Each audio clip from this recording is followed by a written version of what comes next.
If tomorrow, oh, if tomorrow all the things were gone, I'd worked for all my life, and I had to start again with just my children and my wife. I thank my lucky stars that I'm living here today, that the flag still stands for freedom, and they can't take that away. I'm proud to be an American, where at least I know I'm free. And I won't forget the men who died and gave that life to me, as I'll gladly stand up next to you and defend her still today. There ain't no doubt I love this land. God bless the USA. Okay. Hello everyone, Felix here. I know that wasn't very good, but I just had the idea of just getting that off my chest, something I wanted to say, something I wanted to sing even. I know it wasn't very good, but that was in honor of someone I didn't know very well, didn't care for much at the time very well. Serious topic time. There's a lot of less serious stuff that I need to go over, but a lot of less serious stuff that I am more than willing to share with all of you as part of this today's stream, which I'm very lucky to be having, especially like everything that's happened since the last few weeks and the last few days. But I wanted to get this out of the way, especially since I had been commenting on it so heavily for the past week. Um, on September 10th, the original date I was supposed to do the stream, um Charlie Kirk was murdered in at a speaking event at a college in Utah. I know I like I say very often, while I do get pretty political on Twitter, on social media, I do not intend for this to be a political platform. To like for those who follow me are probably already well aware of my political beliefs, but I will admit to it now that I'm a bit more right leaning. I'm a bit libertarian in my leanings. This is not to disparage those who are reasonable of the other side, as I have friends who are in fact on the other side of the aisle and have decided to remain there, but have remained civilized in the process of this. Again, I don't want to use VTubing is a platform for soapboxing about current events. This is intended to be an escape from that. This is intended to cover other topics that I do not view as inherently political. Um, but something that I have to get off my chest is simply something that I have to get off my chest is simply this. If you this was I did not agree with everything Charlie Kirk said. I was not a fan of him, but regardless of how you feel about him, if you supported any kind of violence in this way, extrajudicial violence in this way, you are no friend of mine. If you supported any of the events here in any way, you are not welcome here. That is something that I have to take a stand on, something I feel incredibly strongly about, because I have already been forced to cut off people I trusted, people I considered friends, because apparently they weren't civilized enough to realize this was a very bad thing, not merely because it escalates tensions to a degree where it is political tensions to a degree where it is unbearable for sides to talk with one another, but it divides so many people and it just demonstrates how grossly evil some human beings can be. Um, I did not want to ever have to talk about this. I did not ever want to have to address this. Um, but it is something that I wanted to get off my chest and make absolutely clear, because this is not something that I would take lightly, and it is more than simply canceling someone if you disagree with them, because this is something entirely different. You have called for the death of a person. You may as well have been shooting at me. You may as well been calling for the death of someone like me. If if someone as moderate and milquetoast conservative as Kurt was enough for someone to take a shot at him. Again, I do not agree with a lot of his views. I did not initially support him. I did not support him when he was active, but in the wake of his death, I will still maintain a great respect for him, because that simply is what human beings, what good human beings do. Again, if you like, and for those who do wish for some kind of return or retribution for this, I only say, please do not escalate this to the to where you invite violence upon yourselves. The violence is not like open political violence is never something to be celebrated. And if our republic has come to this, then it is not a good look for our country. Something it is not something to be it is not something to be celebrated on either side. Death is not something to be celebrated, it is something to be mourned, regardless of who of which figure was of which figure like is has been involved. And that's all I think I can say on that. Yes, this doesn't well yes, this does involve phase to some small extent, because there are some talents in Phase Connect who I am aware have crossed this line. I I've already spoken out about that years before, but I removed the clips of that talent. I removed the clips of that talent from that I previously had on my channel. I had removed that. I had removed any sort of that. I stopped when it initially when I found out that we had disapproving views of each other. I decided I would not support that talent anymore, but I would not. I would ignore that talent. I would ignore their activities. I would keep my attention of them to a minimum. This is a line that has to be crossed, and I do not approve of that talent being in Face Connect anymore. I will still support the company out of respect for my Oshis, out of devotion to my Oshis, but there are things that need to be accomplished in order for stability to happen. I am not advocating for causing drama. This is a moral issue that I have to take a side on. But I think that is all that I have to say on that topic. I don't want to speak on that anymore, because there is a lot more. There's a lot more that I am interested in speaking to you guys about, because a lot of stuff has in fact happened.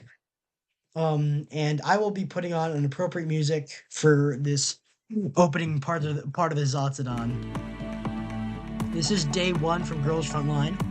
Hopefully, I won't get sued into oblivion for this, but I am quite fond of this music. It's good. It's refreshing. It's nice. But yeah, so I was called into jury duty yesterday. This has nothing to do with politics or anything of that sort, other than it is my duty. So for those unaware, it is your duty as an American citizen over the age of 17, no, over the age of 18, to partake, over the age of 18 and under the age of 70 to partake in jury duty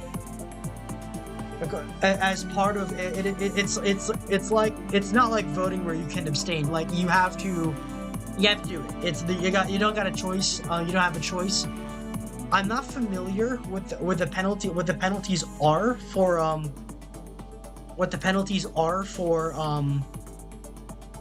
for skipping jury duty, but you guys can hear me well, right? Anyway, so I initially postponed it because I was I was in another state at the time when I was originally called to serve.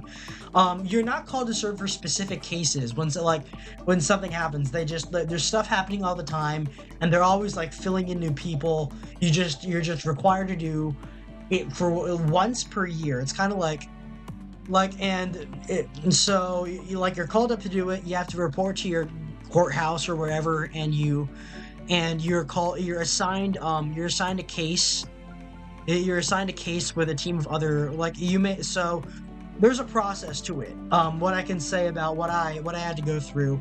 You arrive at pretty early in the morning, you have to sleep like a normal human being and get there on time like a normal human being.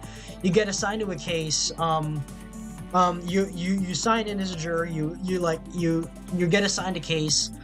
And you are either for any case. I'm not sure if there are any civil cases that require a jury, but I think most of them are criminal cases. Without disclosing too much about what happened to me, it was in fact a criminal case, but it was the most inconsequential nothing burger of criminal cases I have ever seen.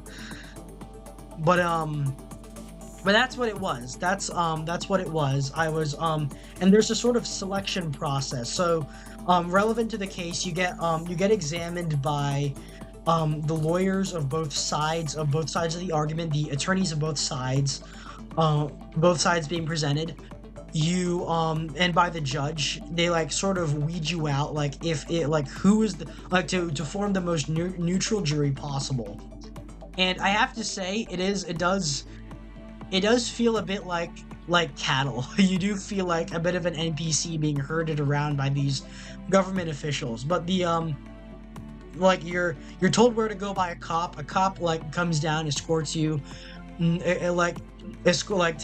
forms a group out of people, tells you where to go. The cop, I think it's the bailiff.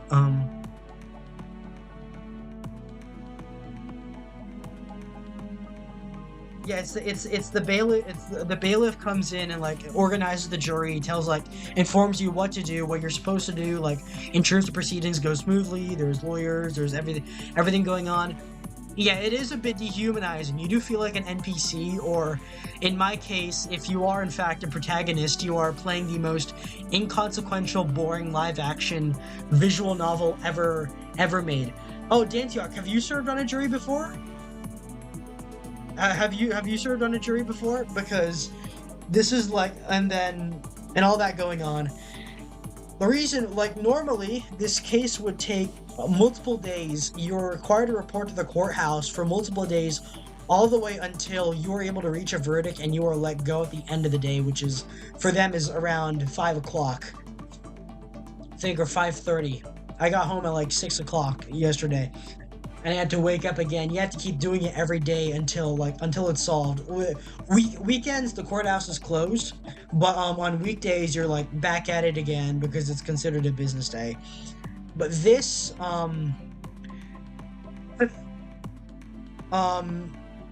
so about what I can say is the cops escorting us, the bailiff escorting us and telling us what to do and everything. He was very curt to us, but he was very nice. He was he wasn't very curt. He was pretty jokey with us. He had a new trainee, who was also who was assistant bailiff, and they were telling us where to go, handling us, telling us what to do, taking care of us and all that, and really casual about it, but they were good at their jobs. The judge, I can only say good things about. He was very strict. He was very curt and straight to the point.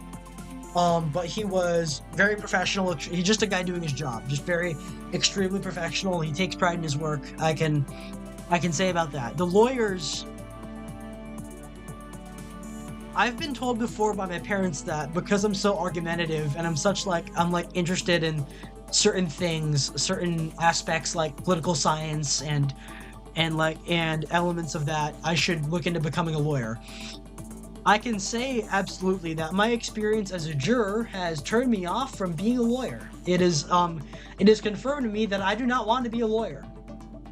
I like if there was anyone more of an NPC than we were, the jurors, it was the attorneys. It was so. I of course absolutely I'm going to refrain from naming names.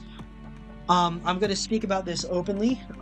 Because hopefully none of you can find out anything about my identity. Or anything, right? Or like my real name, because this is attached to stuff. I did not have a high opinion of the attorneys. They were almost caricatures. They were like cartoon characters. They were stereotypes. The defense lawyer, the defense lawyer, like for his client and all that, representing his client. Like I get it. It's his job. It's his point. He does feel like he's like older guy, like middle-aged older guy, older white guy. They're both white. Like almost stereotypical, like sleazy. It's like a Better Call Saul character. Unironically, it's like the air that I got from him. He was not like yeah, like it's his job to make compelling arguments, but like you could feel that he was kind of manipulating with you, like trying to get a rise out of you about how unjust this, and like idiotic this whole thing was. Which you're like, if you agree, but you still you still recognize that this is still a tactic that's being used on you. And oh my gosh, the other guy, who was the prosecutor for the state, it was a state prosecutor because it's a criminal case. That's like it's always the state versus, or if it's a state or municipal crime, it's the state county of, or the state of, or the parish of, if you're in like Louisiana, or like the Indian, like I don't know, the rest, if you're a Native American, like the tribe of X against this person. If it's a federal crime case, it's the people versus, like with the O.J. Simpson case, it's the people versus X. And so it was the state prosecution that was involved, and the state prosecutor, bro, like you could tell he was very inexperienced. He talks like me when I stutter. You'd think a professional lawyer who passed the bar exam would be a bit better at that. Like, he didn't, like, he tried to, like, he didn't make too good of an argument himself. He was not very compelling with his own arguments. You could tell he was being as, like, by the book as possible. And by the book, I mean rules lawyering it. I get it, it's his job, he's literally a lawyer, but bro was an ace attorney character. The way he was literally literally shouting objection every 5 minutes when the defense was making his argument. Every 5 minutes. Like it was like less than that, like every 2 minutes. It needed to, the guy would not, it got annoying for a while. But the reason why I was dismissed from this jury is because there is personal details of why I was, and there are details that I have to keep confidential because, you know, for my own privacy, not just for kayfabe, because I'm Felix, and this is my other side of me that is not meant to be talked about. But there are things, the law that I have to keep secret under law order, under like a strict confidentiality. But it is what I can say. The only thing that I can say is ridiculous amounts of coincidental circumstances has granted me like such a blessing and luck that I was able to get out, because I was like, there were a set of factors with my personal details in relation to this case that would have immediately rendered me very impartial to either party. That I was not going, like, I was like, whatever decision I made, it wasn't going to be a good one the moment I stepped out of court. And that's all I'm allowed to say. I cannot say anything more. I've like been basically sworn to secrecy on this. I can't say anything more. But it is crazy. It is crazy what happened and why I was dismissed. But apparently, since I only served on a jury for 1 day, and I was only able to point this out, and like like something that is about the inefficiency of bureaucracy. I, a juror, had to point out some my own personal details that would have rendered me ineligible to serve on a jury. I had to point that out to the judge, and the judge was very nice to me. He said, like, "You're good. You're good. Don't worry. I'll let you go. This is not going to be a good result from you if you continue to serve. So, like, consider yourself dismissed. You don't have to serve on a jury for the rest of the year. I might get called back in the next year if my RNG, my luck is very bad. But I guess." This is the way it was meant to be. It was insane, man. It was insane. But I guess besides that, the people that I met on the jury were nice. They're like I got to socialize with real people for once, with real flesh and blood people. I got to explore my city center on my off time and like explore and see around like what's nice about it. New places to eat and everything. I went home. I freshened up, and now I'm here. Now I'm back. And now I'm back. That is... Oh, man. That is... Yeah, they can just pick people randomly. That is... Oh, my gosh. I'm still laughing because only God can write this sort of plot. I'm not, like... I don't speak about my religion often on stream, and I don't plan to, but, like, if there is any evidence that a deity exists, it is this. Oh man, that is one hell of a that is what kind of coincidence are you playing with there? It is insane. I can't speak any more on it, but it was Hopefully I don't get copyright struck for using this music. But yeah, that was... Okay. So I'm free of that for the rest of the year. Hold on. Is my... Okay, I am slightly lagging. And... This was very nice. This was a nice interaction I had over the weekend with Gianamata. Please check her out. She's a lot bigger than me, but she's still a really small VTuber. But please check her out, everyone. I got rizzed on Sunday. I got rizzed.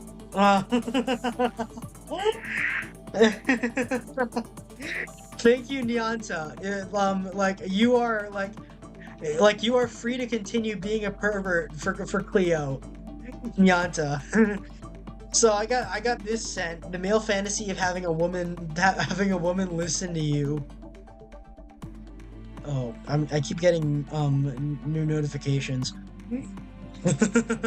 I ranted about this leads into today's topic. This leads into today's topic of girls with guns.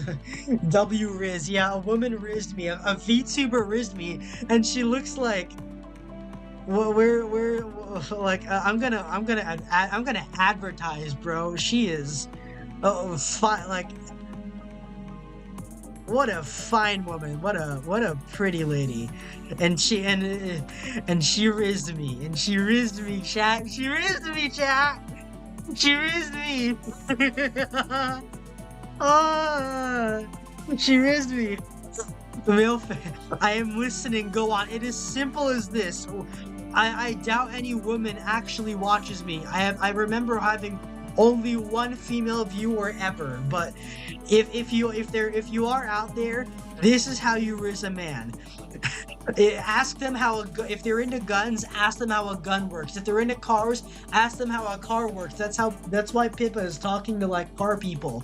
If they're into planes, ask them how planes work. If they're into tanks, ask them how tanks work. If they're into history, ask them Ask them why ask them the reasons why Nazi Germany and the Soviet Union made the Molotov-Ribbentrop Pact and attempted to like split Poland for themselves. If they're into math, like give them a hard math equation. This is how you risk a man. This is, oh man, I was blushing. I was blushing more than a little bit. I was refreshing to see what else she would say. And the M1 carbine does use a gas tappet system. Yeah, it is a variation of the short stroke piston. If you know what that is, I have held an M1.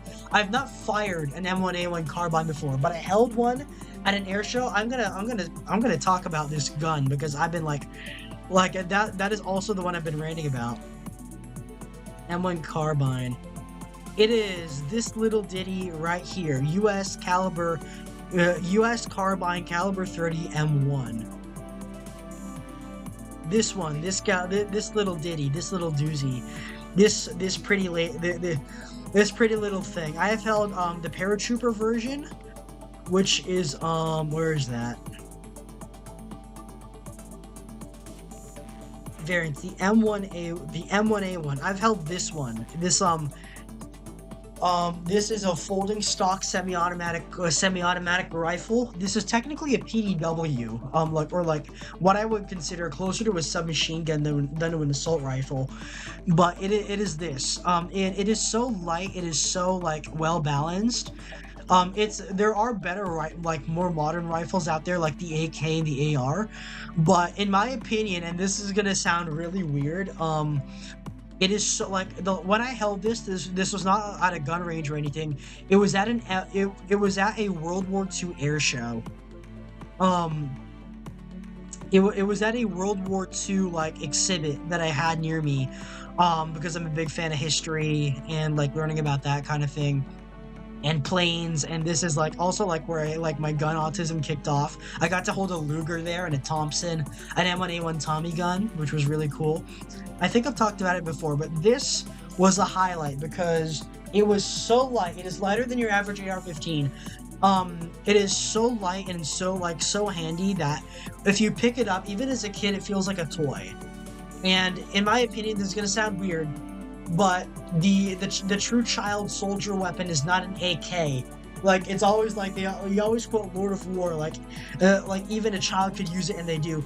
This is simpler to use than an AK. It's less powerful, but it comes in an advantage. It's got less recoil, it's lightweight, it's got the stopping power of a Magnum revolver in a very lightweight and handy carbine that you can do with 30 round mags. It's a good gun. But I credit it for like my autism on it for helping me get rizzed up by a pretty lady. Thank you, Gian. Thank you, Gian. If you're streaming at this time, I would absolutely raid into you. Like later on when I'm done. I'm far from done yet. We're just getting started. But Gian, you know what? I'm gonna be a bit of a starry-eyed pervert. I'm gonna like that. She's such a pretty lady. She's such a nice lady. Go check her out. Go check her out. She's very nice. She's very nice to me. And she said and she said she was interested, and she told me to tell me, and she said to tell her more. She told me to tell her more. When's the wedding? So with all due respect, I'm not gonna like be parasocial too hard, but please check her out. She was nice to me, and that's all that matters. She seems pretty interesting as well. Anyway, so with that, I'm going to lean into, oh yeah, that happened. Blame EB. I know where EB is. I'm gonna find him. I'm gonna hurt him for spreading that that Pippa graduation rat. I'm gonna hurt him personally at FaceCon. I'm gonna find him. Seeing those words made me panic. You hurt Owie, man. Anyways, so what is this all about? Why are there all these? What? That's Sakana. That's not a girl with a gun. That's Sakana. You'll probably recognize her. You'll probably recognize a lot of them. But I assume for many of them, this one is wife. This one is best girl or like best lady. This is a hag. She's also wife. She's also sex. She is like possibly the great like I'm so like Anis from Nikkei is like maybe a second. This is the first greatest woman to ever come out of any gacha game. This is M16A1. The peak clothing, peak design, peak gun, and peak story as well. M4A1 Sop Mod 2, you probably recognize her as well. That's Sapo. This is M200. This is the famous racist lolly. This is the famous cat lolly from this game. This is the Russian mega roided out hyper tomboy. You probably recognize her. Everyone in chat, who knows what Girls Frontline is? You definitely know who she is because she's in like every red flag like hell beast meme. My friend, like I have a friend of mine who calls it like women like this hell beasts. Like girl bosses who gaslight to keep you, like yandere, like deeply disturbed women. That is RPK 16. You probably know what this lady is if you follow certain. If you've been on Danburu, you absolutely know who she is. This is MP40. She's she's a Star Knight. she's a Star Knight, just like HK 416. This is wife's rival. She's pretty, but she's not good enough. I'll always prefer M16A1. You definitely know who she is. Because she's like this one, UMP 9 and UMP 45 is best known as UMP 9. Oh yeah, UMP 9 twice. Hold on. UMP 45. Twin sister. Yeah, this is the more famous one. UMP 9 is a better looking one, but UMP 45 is the more famous one. She is known for being cosplayed by men. Yeah, there's UMP 45 and Negev. This is the Jewish lolly. If you have also been on Danburu or like the what is it? If you've been on like if you've been on certain places, yeah, Leva, yeah, Leva. Yeah. If you've been on certain places, you absolutely know who she is. It is very funny. Like if you know some fucked up doujinshi, you know where she is, and you know she has a special relationship with MP40. I do not recommend it. But yeah, so it's these two. It's those two. Hold on, am I glitching out? Okay, it's only glitching out on my end. But yeah, so what is Girls Frontline? Girls Frontline is the greatest gacha game ever made. No exceptions, not a joke. Do I play it? No, because it's like all gacha games, the gameplay isn't good. That's also not a joke. The gameplay isn't very good. I'm not a fan of the gameplay. If you like semi-idle strategy, or it's all about team building and base building. There's not much. The new one is more like XCOM, but this one is more. It's very simplistic gameplay, but it's the story that counts. And even there are sexier characters in other games. There are more iconic characters in other games. There are games with better events. But this game, what I can say, Girls Frontline. Where is that? Hold on, it's lagging out on me. Girls Frontline has the greatest story. It is the best written story out of any gacha game currently online. This is no, that's Car 98K. It's Chinese, and in my opinion, so America America has Fallout, okay? Ukraine has Stalker, Russia has the Metro series, um the UK has 28 Days Later. There's like there for every country that has proven itself of worth. Like there are like at least multiple. Australia has Mad Max. This is and like Japan is like Nausicaa of the Valley of the Wind and a lot of other like famous anime. This is China's contribution. This is one of the greatest works that I am aware of available to Westerners and well known to Westerners by China. This is quite simply the greatest story ever told in a gacha game. I am not joking. I have called it the successor to Terminator. I have called it the successor to Metal Gear. And if you've heard me if you've heard me spurting out about Metal Gear and like obsessively watching Sheena play Metal Gear Solid Delta, you know I am a very big fan of Metal Gear. Even I have yet to play it both like with you guys, both on stream and off stream. I plan to do so one day when I get a good PC. But this part of the reason why I got into Girls Frontline so quickly, half of it is because yeah, it's girls with guns and I love guns. I'm a gun autist, I'm a gun spurg, I love firearms. The other half, I love Metal Gear. And this is so very heavily influenced by Metal Gear, but it takes its story in a completely different direction. This is an entire like cinematic universe. You have the first one is Codename Bakery Girl. Yeah, the first one is Codename Bakery Girl. Then you have which is later which is all now known as Reverse Collapse Codename Bakery. This is known as Reverse Collapse.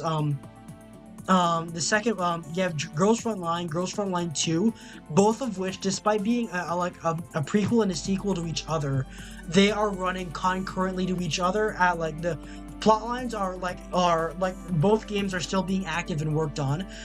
Project Neural Cloud is another one I think, which is set in the year.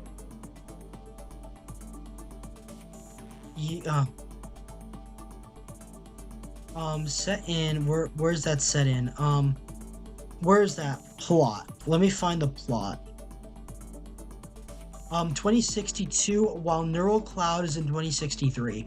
Okay, so this is an entire cinematic universe that they've got going on. And even though this is poorly known, I think this is one of the first gacha games available in the West as well. Yeah, in 2017, this came out pre-COVID. I think Azur Lane came out a bit after. But GFL or Girls Frontline, it is technically cyberpunk, but it's an all universe sci-fi.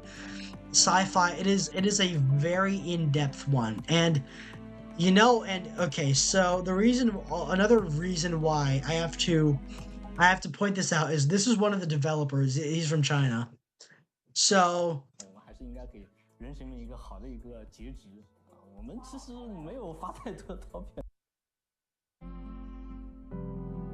this is about love and hope.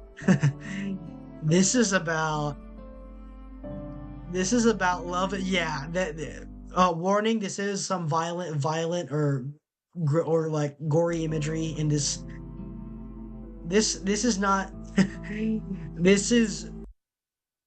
this is also one of the most depressing. It is one of the most depressing games out there. It is one of the most depressing gacha games out there. It's called Love and they say the motto is called Love and Hope because they say it is called Love and Hope because you don't get any. There is neither love nor hope. It is a struggle. Like these games are about robots. These are all androids, like Detroit Become Human, kind of like that. Girls Frontline did it better.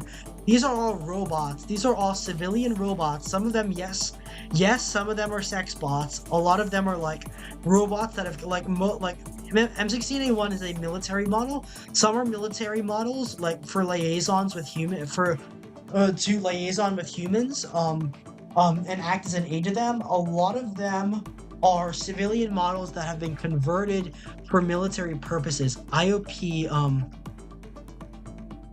where is that? It is IOP, by IOP. Where is that? Okay, let's load that in. Important operations, prototype manufacturing. So members, yeah. List of T-dolls. Hold on. Known models. So frame models, commercial models, universal anything services. Where is that? IOP. Yes, so a lot of them are in fact made by IOP, which is like an in-universe manufacturer. But these are these are T-dolls. These are like Terminators. They're androids. They're weapon androids that have like a they have like a psychic a data link connection to their gun of choice. There are some male ones like Jin. He's meant to be androgynous, but he's played by a guy, so I'm gonna call him him. These are T-dolls. These are T-dolls. They're all androids. They're all like Terminators. They have similar make and model. And someone pointed out, hold on, I'm gonna find I'm gonna find this.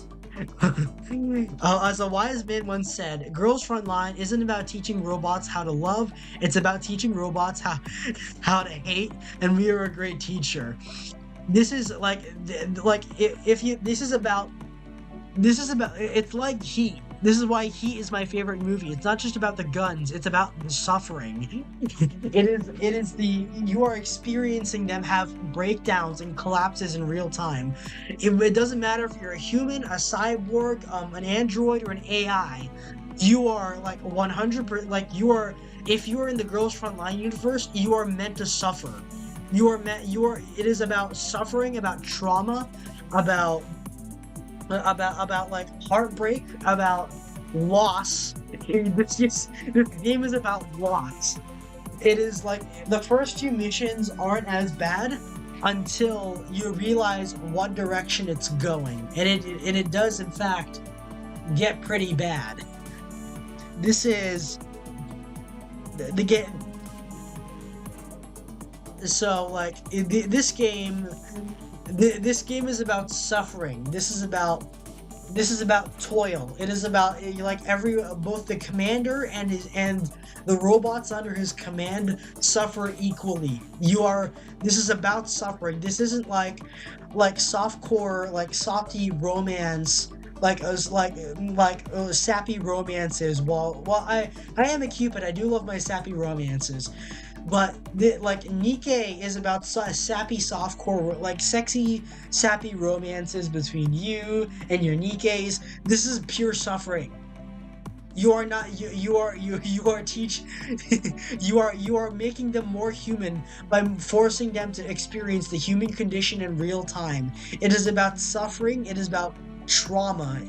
You are inflicting trauma upon them and yourself every time you take them to war, because it's a battlefield out there, and you're gonna be the cannon fodder. But yeah, that's my rant about the plot of Girls Frontline. It is literally too complicated to explain. We have to go all the way back to explaining like an alternate universe World War II, where there are aliens and humans, and there's hidden aliens that left behind some shit, and the shit is radioactive. It makes people into zombies, and there's a lot. All right, there's a lot. There's an alternate universe Cold War. The NATO and the US falls apart. The game is set in in Ukraine, Russia, I think Lithuania, and Poland, and Germany. Nothing good happens in any of these areas. It is all bad. It is all a bad thing. just as like for spoilers, um, this is wife. This is M16A1. This is my wife. Um, yeah. Um, where's that? Sanguis Fairy. Fun fact: Sanguis Fairy is Latin for iron blood. Um, look up Azur Lane if you don't know what that is. If you're unfamiliar with iron blood, um, if you're as a faction, look up Azur Lane. They are not connected, but it's funny that they share the same name. They share a name in different languages. So M16. Yeah, this is other version of wife. She gets corrupted by like there are these rogue like semi like it's like you have to fight sexy Skynet. The sexy part does not come in later. You do not get to fuck them. You get to kill them a lot, and they just keep coming. They keep coming and they keep coming and they keep approaching you. They keep there's hordes of them and you have to decimate them. Those are your first enemies. You have to yes, you are tasked with killing a sexy Ukrainian Skynet, and then Beluga, aka M16, aka M16A1, aka Corrupted Wife, um, become like is it gets infected, by something created by Sanguis Fairy, aka sexy Ukrainian Skynet, and then she turns on you. She turns on specifically on M4A1. Hold on, where is she? She's like the top girl, the top this one is like the main character. Hold on, let me go find her. Um, M4A1. She is the main character. Notice that she has Captain Price. She has the AK from Modern Warfare 3. Um,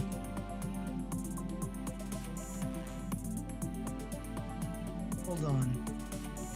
Yeah, this is in the official Chinese manual, cinnamon roll, a gentle character who suffers emotionally, having nothing during parapluie screening regularly rejects the pastry. Yeah, this is M16. This is M4A1. She's basically the main character. Bad things happen to her in the future, and I'm not happy about that either. But yeah, wife gets corrupted by sexy Ukrainian Skynet, and then who she considers her younger sister, has to fight M4A1 has to fight M16A1 in this epic duel. It's a big Metal Gear reference because she looks like the boss. And yeah, the M16A1 is a very big like Naked Snake, aka the boss from Metal Gear reference. She still looks good even like this. Like I feel so bad for her because she looks so pretty. And she just goes through a lot, man. She goes through a lot. That makes for at least 3 Iron Bloods. Oh, what's the other Iron Blood? Because hold on, let me get water. I gotta get some water.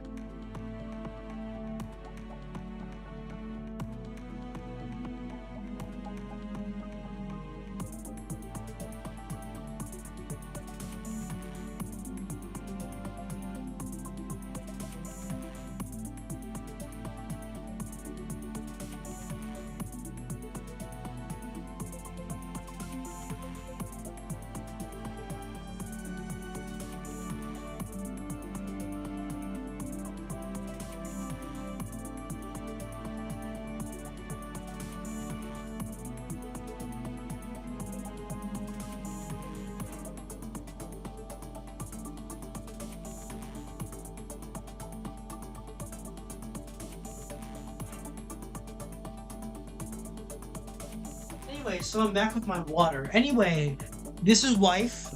She goes to the other side, but like the boss, she did it for a reason. She lets herself get corrupted for a reason. And okay, and then the second one, okay. I think I'll get rid of all these. This is Springfield. You probably know her, Pippa. Pippa recently fell in love with her, and for reasons I am absolutely aware of. Honestly, genuinely one of the better, excuse me. While I love M69-1, Springfield is one of the best characters in the game. Unironically, I'm gonna keep her. I'm gonna keep her on there because she's for later. This is Thompson. Yeah. By the way, if you're familiar with where's that? Yeah. Hold on. Where is that? Where is that? If you check it, yeah, the Gloriana class battleship from 40K. Ah, I see. Anyways, so where's that? Where I one of my collabs, yeah, with Kilroy. If you've checked out, if you know who Kilroy is, he's a fellow PNG tuber. His PNG is of Thompson submachine gun, the Tommy gun from Girls Frontline. And he's also the one who helped commission some of the other art of her. Yeah, like they all have these really nice chibis. This is their home mode. Well designed character. I like this character. She goes along with other ones well. But let's trim out some of this. Hold on.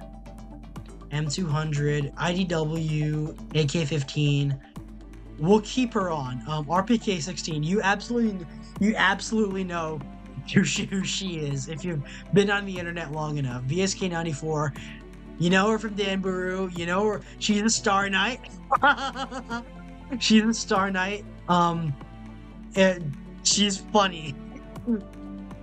But the reason why I have gathered all of you here is that, again, let's go back to tactical dolls. And specifically, it's something that I thought of after Pippa was playing. Now you see my search history.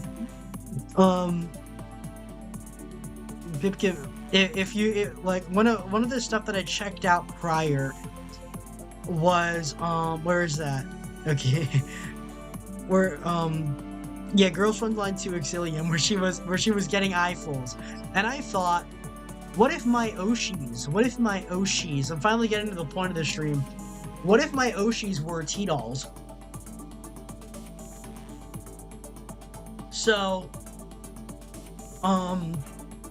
something that I decided I was gonna show off is, yeah, this is here. Yeah, yes, Sakura is here, and if you want to know, even Girls Frontline even has like a version. Hold on, even has a version of Sakura. This is Russian Sakura. He's of course like Sakura is a very beautiful man, but Kruger is also a very beautiful man. Yeah, he also hold on. Where does he have a gun animation? Yeah, this one's for random perv. This is to attract random perv to get him in, and Gray Zoomer to get him in here. Yeah, but this is like he's like Revolver Ocelot because he's got the I think, is that a Smith & Wesson? I think that's a Smith & Wesson 500. It could be a 500. It could be a 460 XPR. I'm not sure. I think it's definitely a Smith & Wesson though. I know that barrel profile and that full barrel profile. I think that's got target sights on it too. So that's like aftermarket. That might be a Smith & Wesson Model 500. I think it's a different one. Oh yeah, that's a good frame. This one is in a lot of memes. He carries I think that's a Makarov. He carries a Makarov and what appears to be I think that might be a 44 Magnum or a Smith & Wesson Model 25 or 29. But he likes his he's Russian, and he carries Russian guns, but he likes his American revolvers. He's kind of like Ocelot. I think his appearance here was styled after Liquid Ocelot from Metal Gear Solid 4, which is why he's styled like this. But yeah, this is Sakana. This is Russian Sakana. Yeah. Oh, by the way, you also fight the Institute from Fallout 4, but they're like 100 times more evil, and they're actually competent. They're actually competent at their jobs, and they're like at doing evil things. And you also have to fight the Russian army. Yeah. Yes, the Russian, like you have to kill sexy Ukrainian Skynet, and then where's that you have to Paradeus. Paradeus. This is a violent non-state actor formed in Germany. This is the Institute from Fallout 4 if they were actually threatening, because they are like genuinely the things that these guys do are horrifying to like actual horror type shit. Actual horror type shit, and then you also have to fight the Russian army. You have to fight the neo-Soviet army. These guys are dripped out really well though. I love how I love his AN-94 and his chest plate, and I love the that kind of webbing on the bottom. This is like Stalker or Metal Gear tier. Like I could imagine Solid Snake fighting this guy in a Russian base or something. But that's this is the this is, you have to fight the Russian army.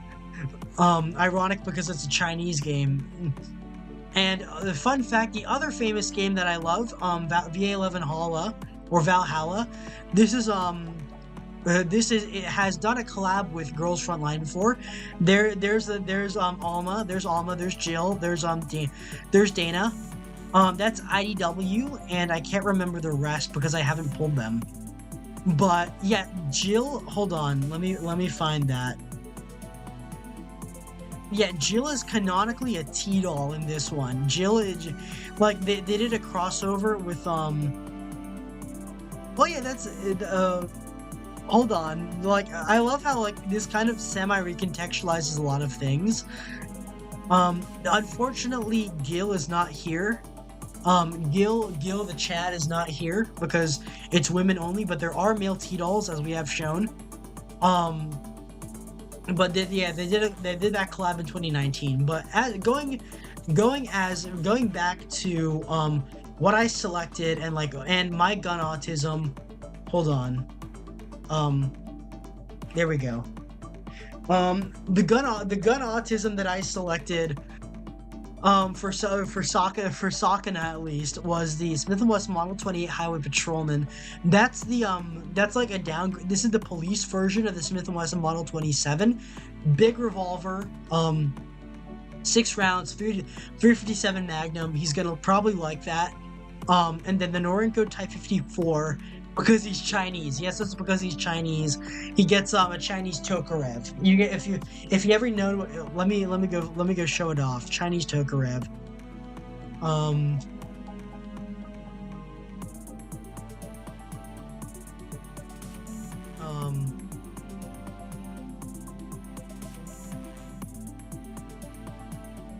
Let me go find it. Chinese submachine gun. Nope. The TT-33. This version with the safety, with the external safety. Yeah, this kind of thing. I think Sakana would like one of these. If he carried, he would like one of these. He would like one of these. Tokarev TT-33. Mumi, not Hellion, not Killian, and not Persica. These are all actually, you know what I'm going to show off? Hellion. Hellion. This is the best, this is one of the best, it's not just the robots, they also have plenty of very extremely sexual human characters. This would be Cece probably. Yes, you have the MILF on your team. She's your secretary.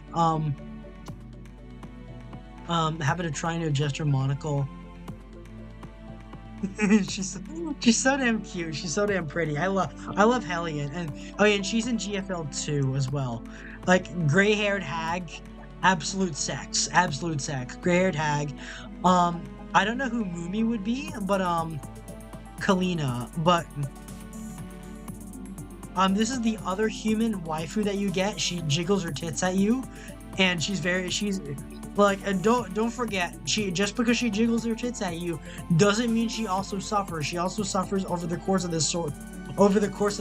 Yeah, she grew up and like got she wears an actual suit now in GFL 2. In GFL 1, during continuum term, geared up for battle. Yeah, she has to suffer too. That's her with her AKS 74U.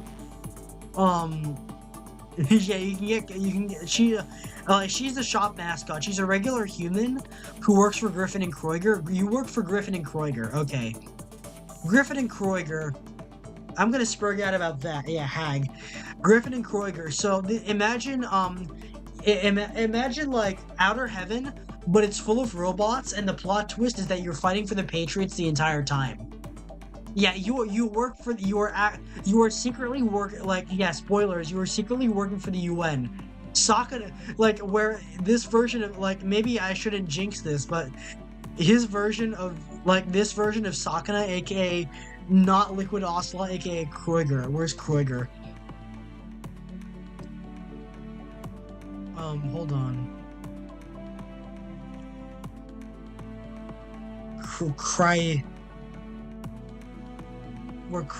Kroiger.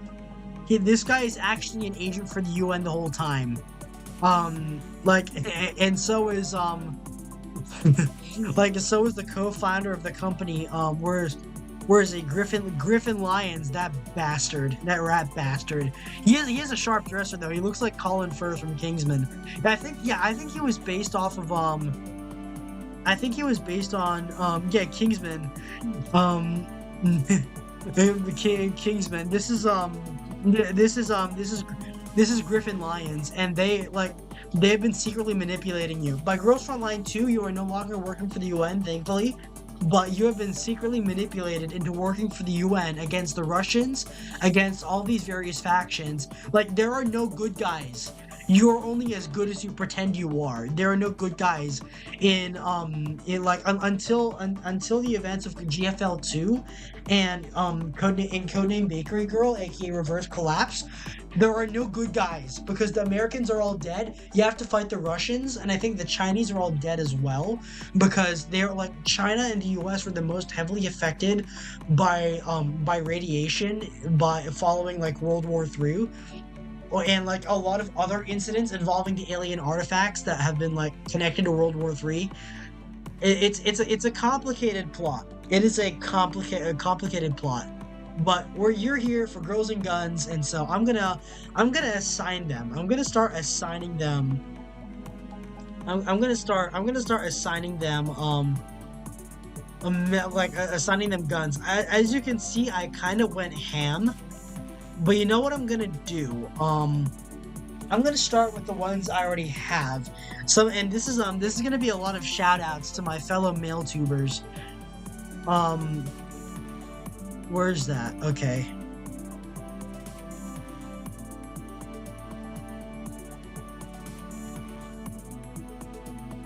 Let me go find it. I'm gonna be searching up some people. And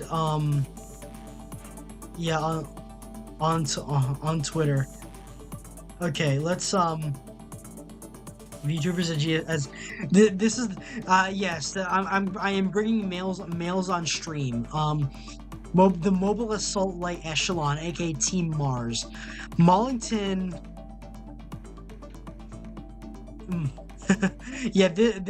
This guy. Everyone knows who Mollington is. Everyone knows who Mollington is.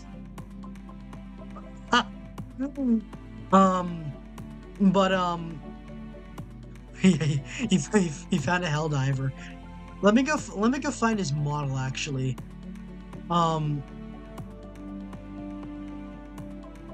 Let me go. This is his model. Good looking guy.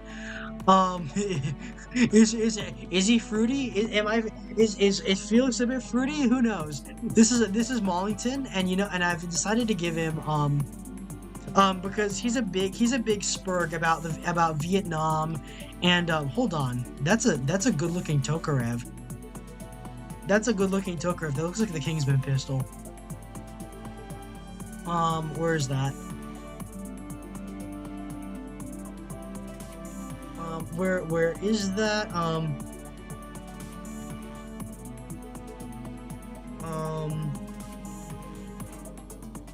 where? Okay. Um, the Fleming firearms. Hold on. Um,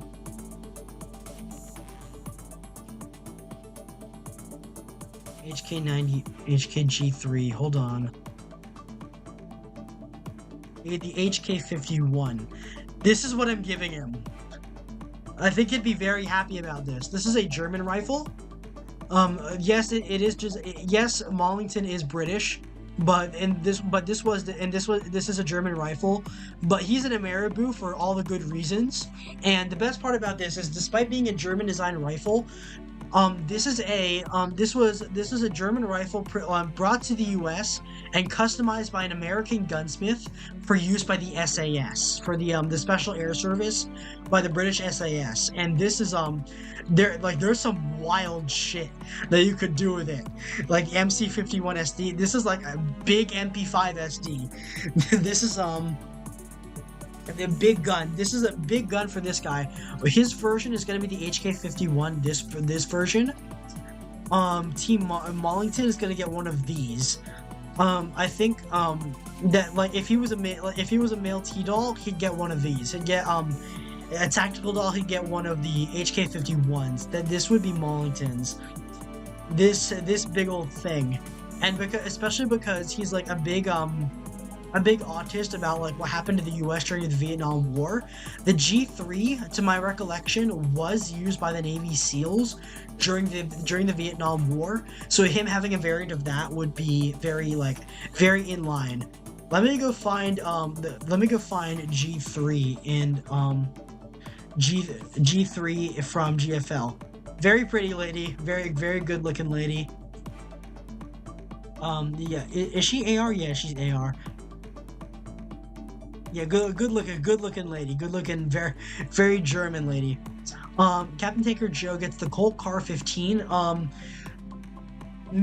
What's his name? Miguel or Backhander. Backhander, you're gonna probably like this because this is the Colt Commando. This is the Car 15 XM177E2. Let me go find where is he? Oh.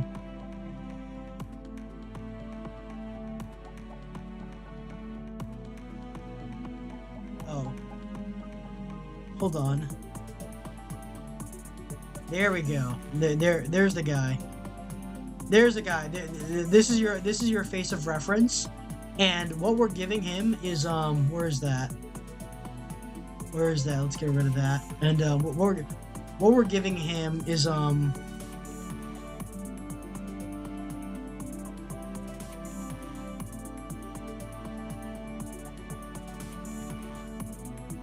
and the M16. Let's scroll down. This is the X. Where is that? The XM177. There we go. Colt Command. XM77E1 is the E2.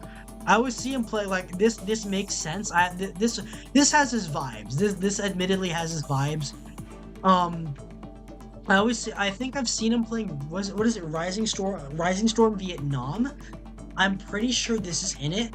This is the XM177E2. This is aka the Commando. Earlier version of the Car 15. This is the last variant to see service in Vietnam. So this one would have been his kind of thing. His kind of thing, in my opinion, as well. Like to the two semi-Vietnam themed ones. Pascal Saucer. Let's go find Pascal Saucer. The bunny man. This guy.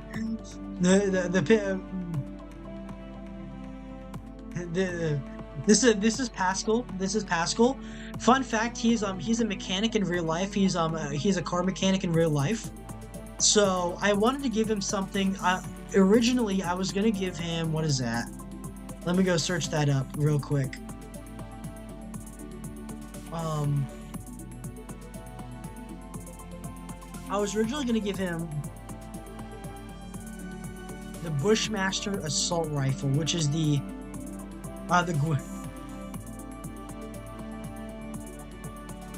Bushmaster Gwyn Assault Rifle. I was originally gonna give him one of these.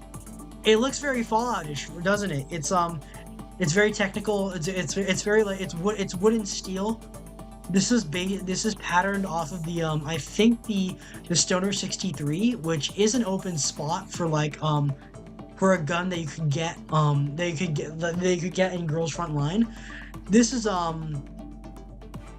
vault auction. This is it is a very pretty looking rifle in my opinion. The issue and why I moved away from it though for Pascal is that again he's a mechanic. He's probably going to be a big obsession with reliability and consistency.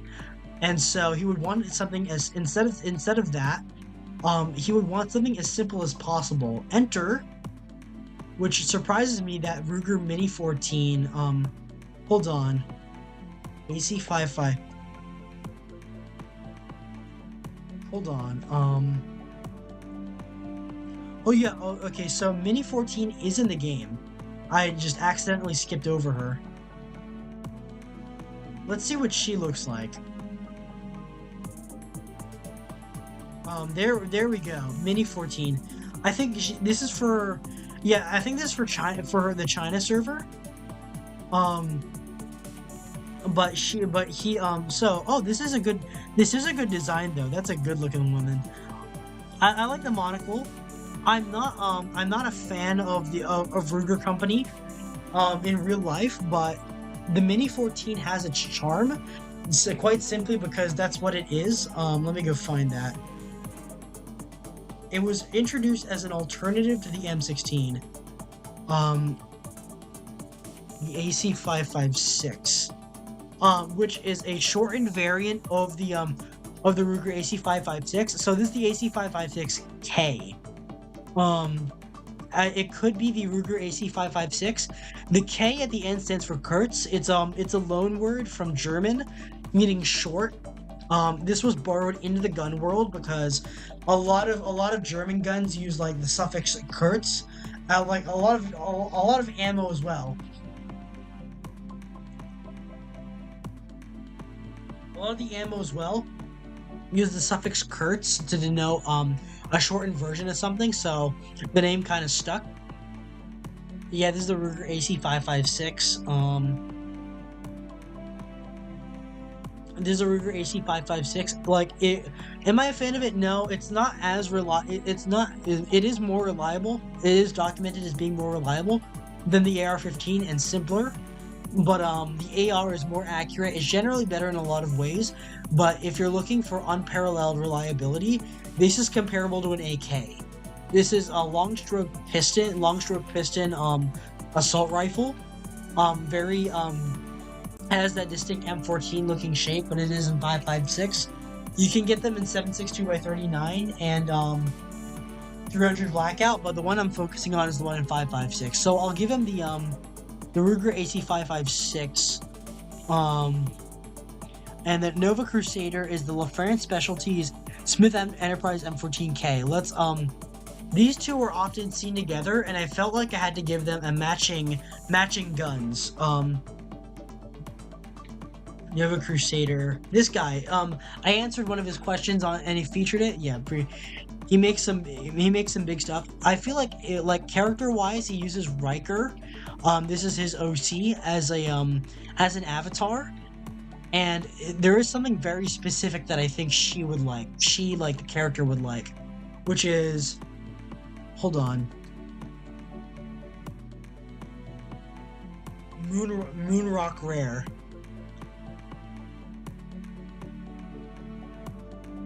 Hold on, let me pause the music because I'm this is the guy that I impersonated for April Fools, but we're watching one of his videos again. Chop down M14. Now, to the untrained eye, that is exactly what it is. It's a chopped down M14 with the cool This is a folding rare stock. version of the But this M14 gun used for has fighting a lot of cool history behind it. Some really fun, guerrillas exciting and backstory, insurgents and the in performance is actually very guerrillas, as impressive. in So like technically the speaking, I terrorist now fighter have the most in South rounds on America. this M14. It's not a lot, okay? Enough for this video, but statistically speaking, I have shot this It's M14 got the more than M60 gas here in the system, so it's all States custom. / that we know of. Now, the caveat to that is that these were used to essentially hunt FARC rebels down in Colombia. Those guys hunting the FARC rebels, of course, would have way more rounds. This apparently complete redesign of the M14 gas system and the I think the cycling rate, because I can't I love that song, but unfortunately I can't. This truly is a moon rock on the surface of this planet, because Well, it's a really interesting looking gun, like belongs in Fallout even. But that is what I imagine Riker might be carrying. Nova, if you're watching this, I'm probably gonna tag you later, see if I did well in picking out guns for you.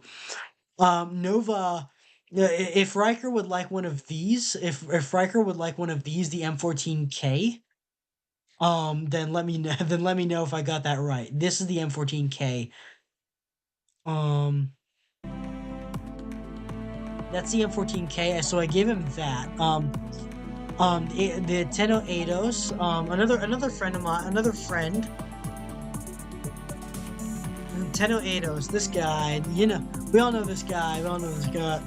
If you're familiar with him, he does a lot of strategy stuff, I think. On Mental Health Break, but he's a great guy. I haven't got the chance to see most of his streams, but Mollington has collabed with him before, and I've talked about him a lot on Twitter. Magnet Empire of Invelia. Hold on. Hold on. Is this the right one?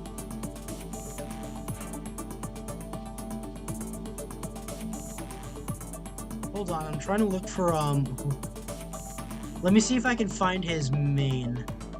I think that might be his old account.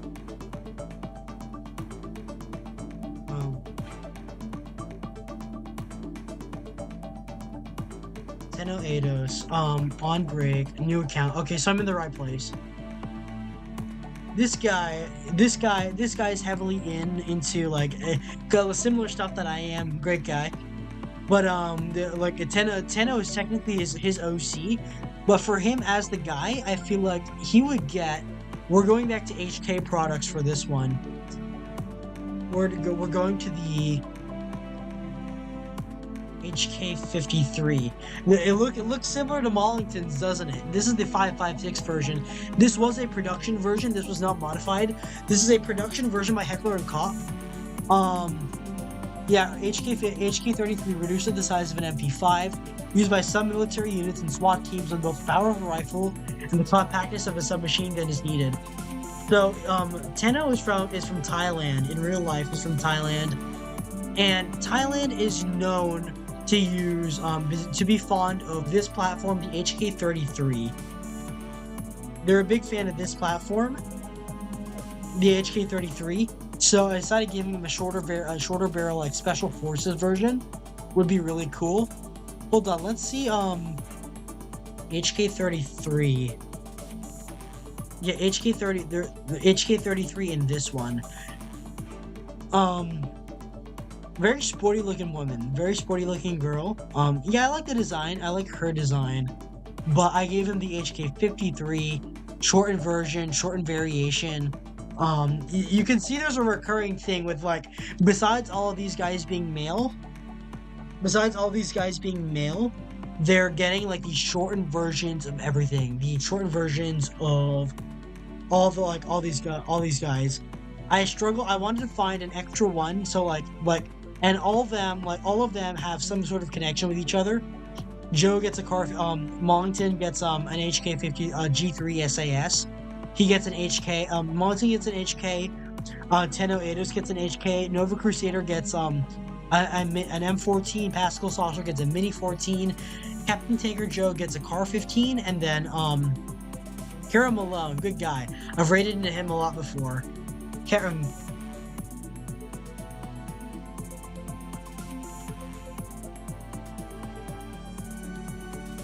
Hold on.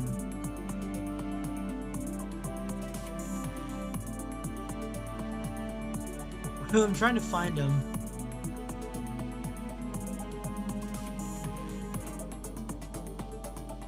Caramel. There we go. Caramel flavor. This guy, Bobby Niku, but he's really chill. But I like him though. He like for both his vibe and his character. I remember we've talked about guns before on stream, but we've talked about guns before on stream. But his would be. Let me go find it. Armalite Inc. AR-10. The AR-10A would have been the one that I'm looking for. I think was it the AR-10C? Trying to find the exact. Let me check the exact one. AR-10A2.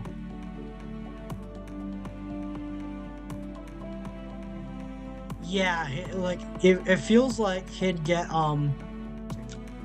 he would be interested in one of these. This is a short-barreled rifle, short-barrel carbine, AR-10A2. This is the yeah. Where is that? This is the best looking. This is the best looking photo I could get of one. 308. It feeds from M14 magazines, which is unnatural for an AR pattern rifle. AR-10A2. He'd get one of these. Big gun. The boys all get big guns, or like the only thing more manly than big guys for shooting big guns is big guys shooting small guns and high caliber, because that's where the big fireballs come from. So you get that. And going back to the original topic, which is going to be phase connect, I settled on a lot of these already. Felix, against good sense, I got Phantom Pain and was setting it up for later. It's not off to a good start. See the game section. We'll probably start playing it in about 4 hours or so. Well, it gets good later. All right, it gets good later. You have to do some linear stuff, but you'll have to do Well, you get to do open you're railroaded to do some linear stuff, but you're gonna get to do open world stuff later on. So this is but going back to this topic specifically. So you get for Tenma, I haven't decided on Leah before. I have done a similar stream like this where I decided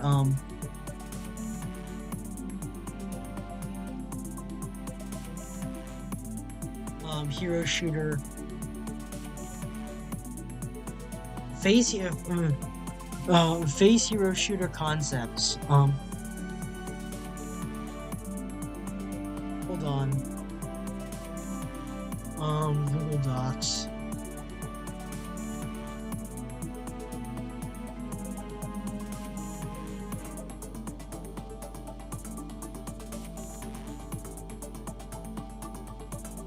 Anyways, so going back to this, hold on. Determining how they should be styled. I do have a lot of them are variations of T-dolls that we already have. Let me go find the list let me go grab the list. Mac 10.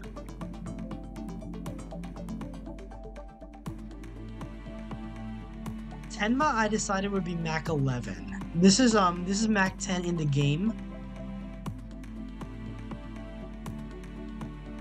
Where's that? This is Mac 10 in the game. Of course, we're gonna show a picture of Tenma here in a second. Of Tenma. Tenma gets the Mac 11. She gets the shortened version of this, but in 380 ACP. It is more fitting for her because she is a very small woman. She is a very small woman. Of the stuff that I got, she is a very small woman. She is a lollibaba. She's very into 80s action movies, and while the one on her wall in her loading screen, there's a gun on her wall and it's a shotgun. But I think she would have fun with something like this. With this is the Mac with the Cobra Mac 11. Hold on.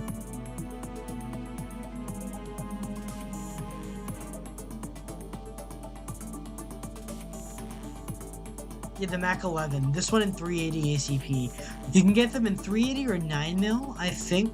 Um, yeah, in 380 ACP. Like if you get one of these, these would fit her hand pretty nicely. I think. It would suit her personality definitely, in my opinion. Yeah, I have done this before to an extent. Some of them I haven't given guns to, but this one is this one I think if Tenma was a T doll, in my opinion, should get one of these. Should get one of these. Pippa was almost a an instantaneous one. If you've played New Vegas, then you know at the hold on. Let me go find that.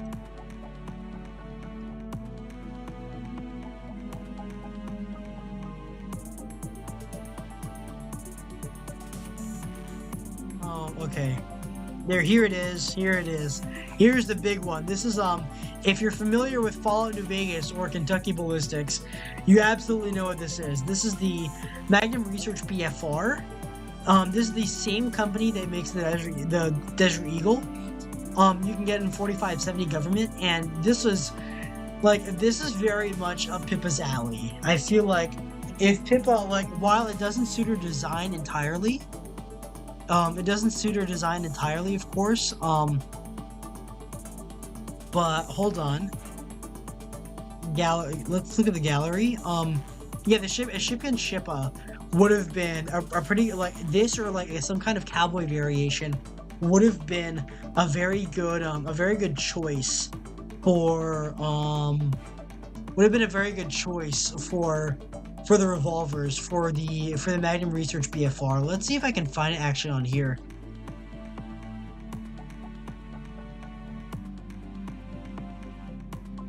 Okay, there we go. Yeah, Blueprint of the Ridiculous Six. This is the yeah, one of these would be, this is a copy based on the Single Action Army. It's based on the Ruger Blackhawk, I think, which will come up later. No, well, something else, but from Ruger will. Magnum Research BFR. This is the absurdly big revolver. I'm trying to find, there's an artwork of Pippa firing two revolvers. That was published as official birthday art. Let me see if I can go find it. Yeah, there we go. Okay. Let's see more.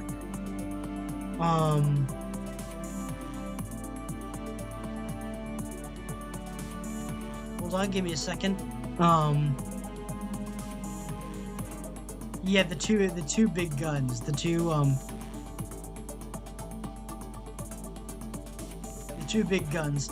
She would have fun with these. She would have fun. This gives off a nice vibe, and I think she would like the BFRs. Failing that, instead, if she wouldn't, then there are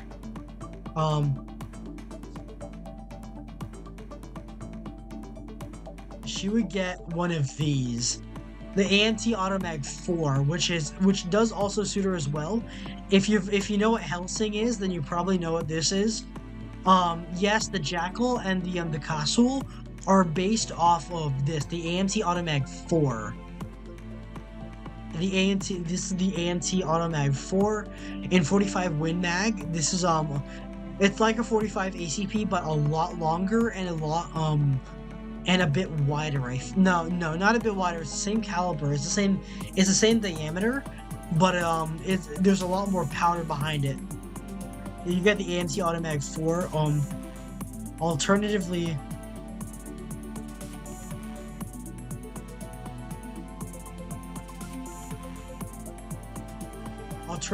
ANT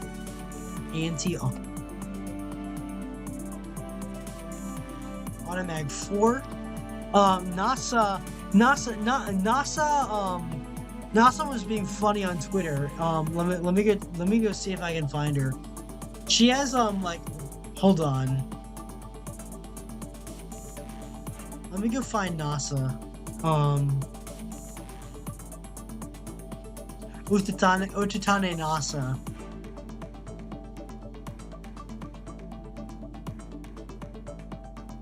Let's see if I can find her holding that gun, like that PNG that I always like her doing.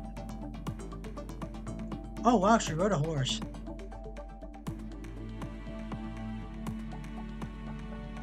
Do apologize. I haven't streamed in a while, and my voice is getting a bit hoarse. Oh, that's good. You know what? I'm posting someone.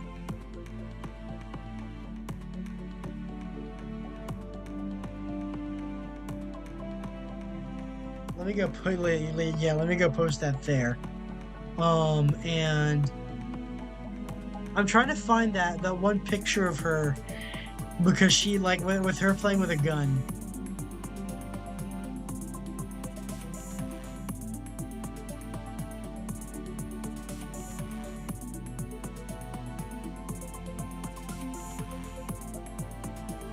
That's a Glock. That's not the one I'm looking for.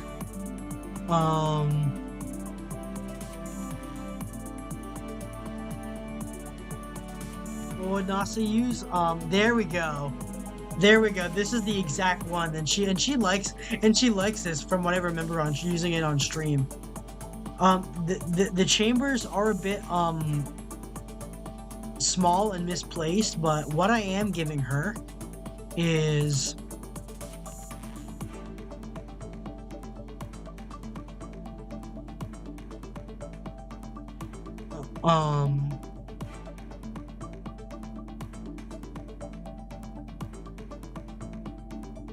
hold on.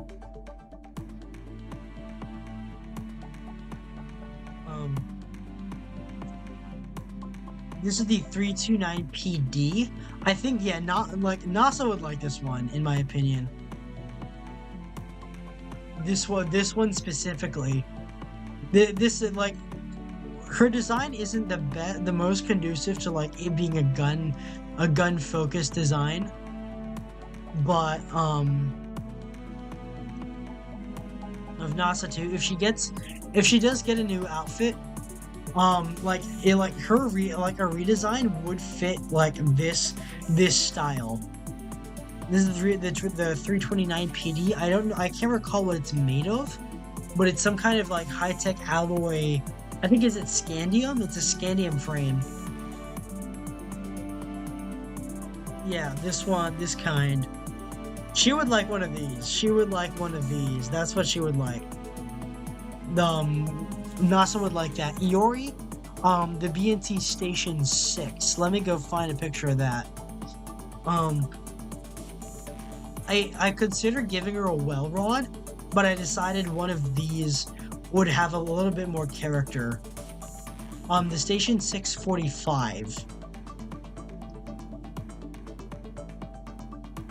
This is BNT. This is a Swiss gun company, kind of like SIG, but a lot better. This is the Station 645. Yeah, 45 ACP, manually operated bolt-action pistol.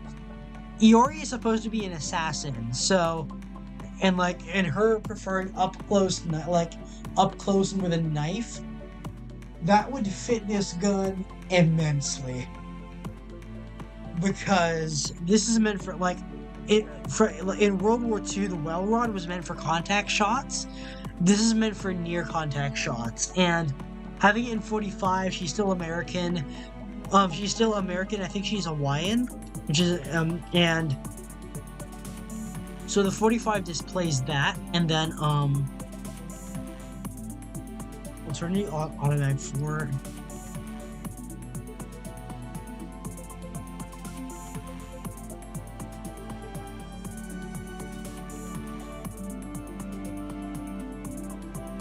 Anyway, so she would get one of these. Yeah, she would, in my opinion, should get one of these Station 645s.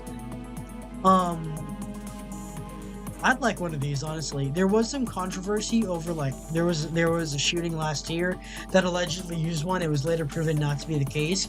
And for Urika, 205th Arsenal T75K1.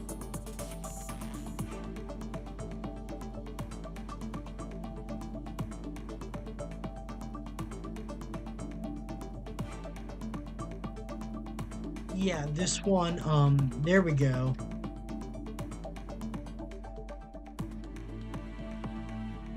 do bear with me. Unfortunately, I am getting a bit tired. But yeah, this is supposed to be a Beretta copy made in Taiwan. Unfortunately, they have not sold it abroad. Otherwise, I might have bought one. This is, I think, styled off the Beretta Vertec. It's got that annoying, like, finger groove here that I don't like on the Glock Gen 4 and Gen 3. Excuse me.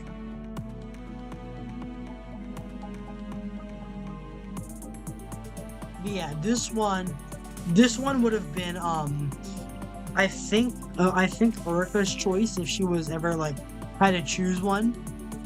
Because she isn't into guns, but she is Taiwanese, so. But she isn't into guns, but she is Taiwanese, so where's that? Yeah, Erica, in the in her Chinese outfit, in her kipao, that would look really good. In my opinion, this would look really good.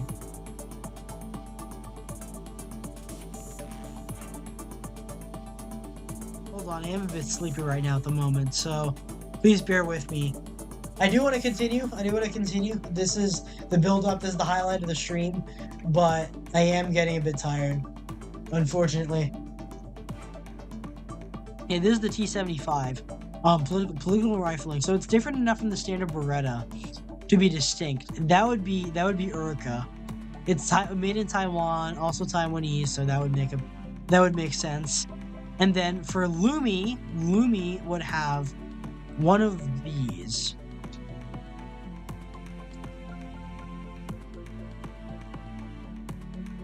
This one, this did, yeah, it's a lever action full power rifle, Winchester 1895, in 7.62 by 54mm R, which denotes it as a Russian model.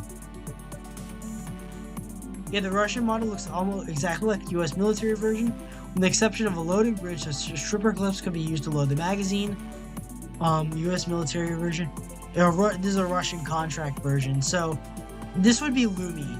And there is a character that very much already suits Lumi. That very much suits Lumi already. This is Mosin Nagant.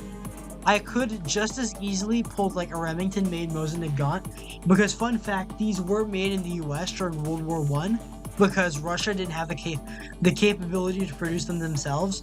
They were invented in Russia, in Imperial Russia, and the tooling was sent over to the US under contract.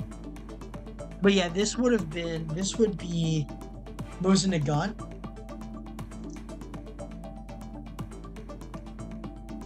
If anything, hold on.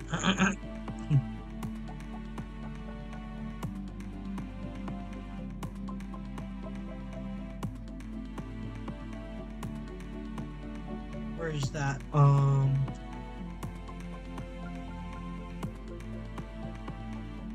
At least hopefully I can get through this long ass list before I end off, because I am getting a bit tired.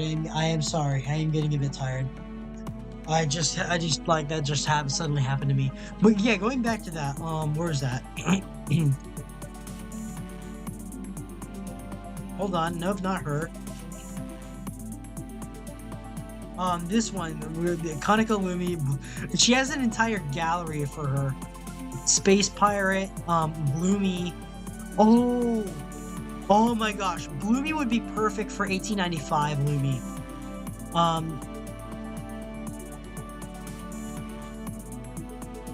Where is that? Oop, Omar Siri. Oop, we got we got some sexy stuff going on there. Where is that? Okay, so Bloomy would be perfect for this. This is the Russian model 1895 Winchester. Basically, like, big reference, like, she's American, like, she's still she still got that Russian blood, but she's American still American. She might be a Russian royal, and this was made during like the time of the Russian czars, for the Russian royal army, but she's still like got that American flair. This would fit Lumibel as well, specifically because of how closely that fit. Urka. Dizzy was a fun one. Okay, so originally, Curve, you're gonna take notice at this. You're gonna take notice at this. This was originally gonna be hers. Um, this is the English high power. This is the English high power. Variation of the Browning high power, which I have shot as part of my Fallout New Vegas themed shoot. In Battlefield Vegas. I shot an older model. This is a newer model.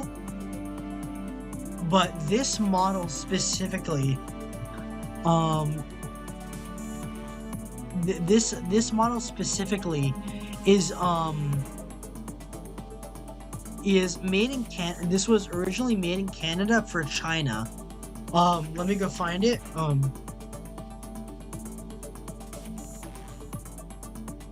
Yeah, the English high power from World War II. So the story of these is that these were made for Chiang Kai-shek and the Chinese Republic in Canada from a British-Belgian contract to produce them. Because World War II was ongoing at the time, and the threat of Japanese shipping sinking the armory, the armor ship, like the cargo ship carrying these weapons to China would be too high. Only a few ever made it to China. But Dizzy is Chinese, but she's very Canadian. This was in lieu of, this is like the Canadian 1911, Canada's version. Same with the Britain, same with Australia, same with a lot of places. This is still in use today. This was originally considered, because Canada could no longer export these to China, they decided to make it their standard issue sidearm after the war, and it's one doozy of a pistol. It is so pretty. Perv, you're probably listening because you're probably scoffing because you prefer revolvers. Your country made better stuff than revolvers, man. And it's the English high power with the stock and possibly with a shoulder stock. It's like a Mauser C96. It's meant to emulate the Mauser C96 because those were all the rage in China at that time. No, everyone wanted a Mauser C96 with the stock because it was like a semi-auto submachine gun that you could get like proper control over. This was the same except better in every way, probably. You get oh man, I'm feeling tired right now. I'm gonna keep going. I can make it until my until I'm interrupted. I can keep going. But yeah, that would be Dizzy. But I ultimately decided that would not be the case, and I would go for the Norinco.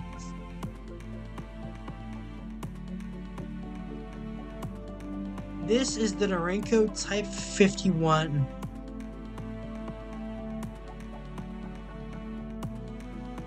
This, okay, where is that? There it is. This would be Dizzy, but if Dizzy had one, she would be carrying an English high power as a sidearm, in my opinion. But this is Canada's version of the SPD Dragunov. This version would absolutely be Dizzy's, especially with a suppressor, because Dizzy. Oh, hold on. Dizzy Dokuro, yeah. Specifically, Goth Girl outfit, no, hold on. This one, like, it would work best with this version of Dizzy, or, hold on.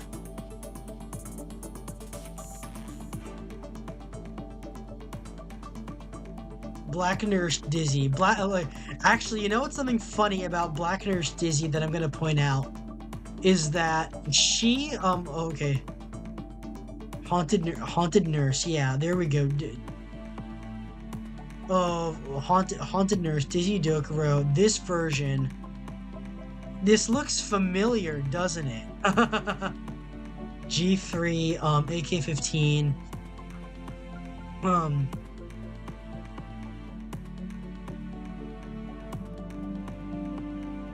Let me go find it.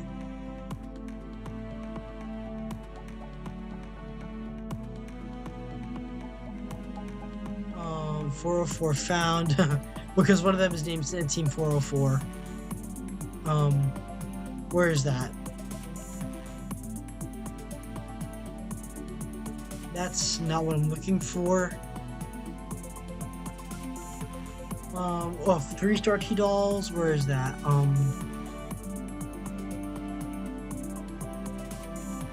SCG 940, that's not what I'm looking for. There we go, SCG 44. This looks familiar, does it not? As SCG 44, and actually, let's look up MP41. Is she? Yes. She is very much wearing that. Actually, let's find MP40. Of course, MP40 doesn't have big tits, but you can notice a specific resemblance between MP40 and where is that? Hold on, let me delete those. And Dizzy here. You know where this is, right? You know where this is, like Black Nurse Dizzy and MP40. They look oddly alike. I wonder what those armbands are for. I wonder what those red armbands on black leather are for. Yeah, but jokes aside, like screwing around aside, if I were to find something with this specific outfit, hold on. Digital Navigator.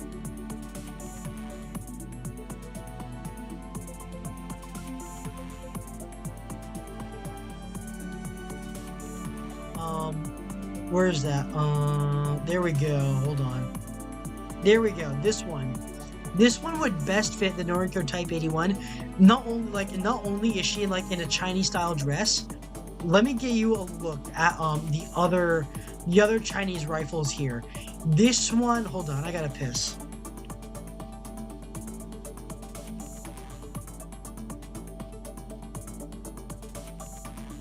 Let me go find it. I'll leave you with her for a moment.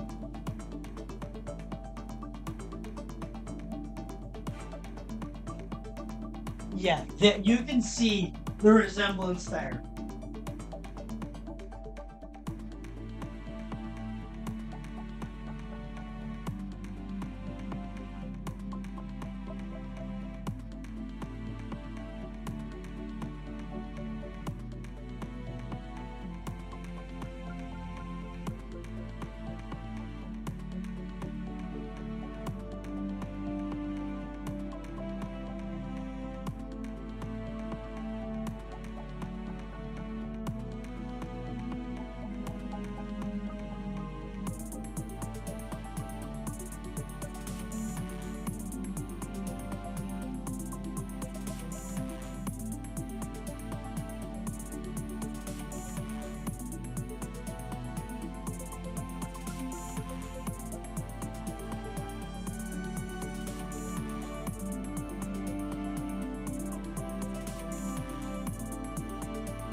We're back, Chad.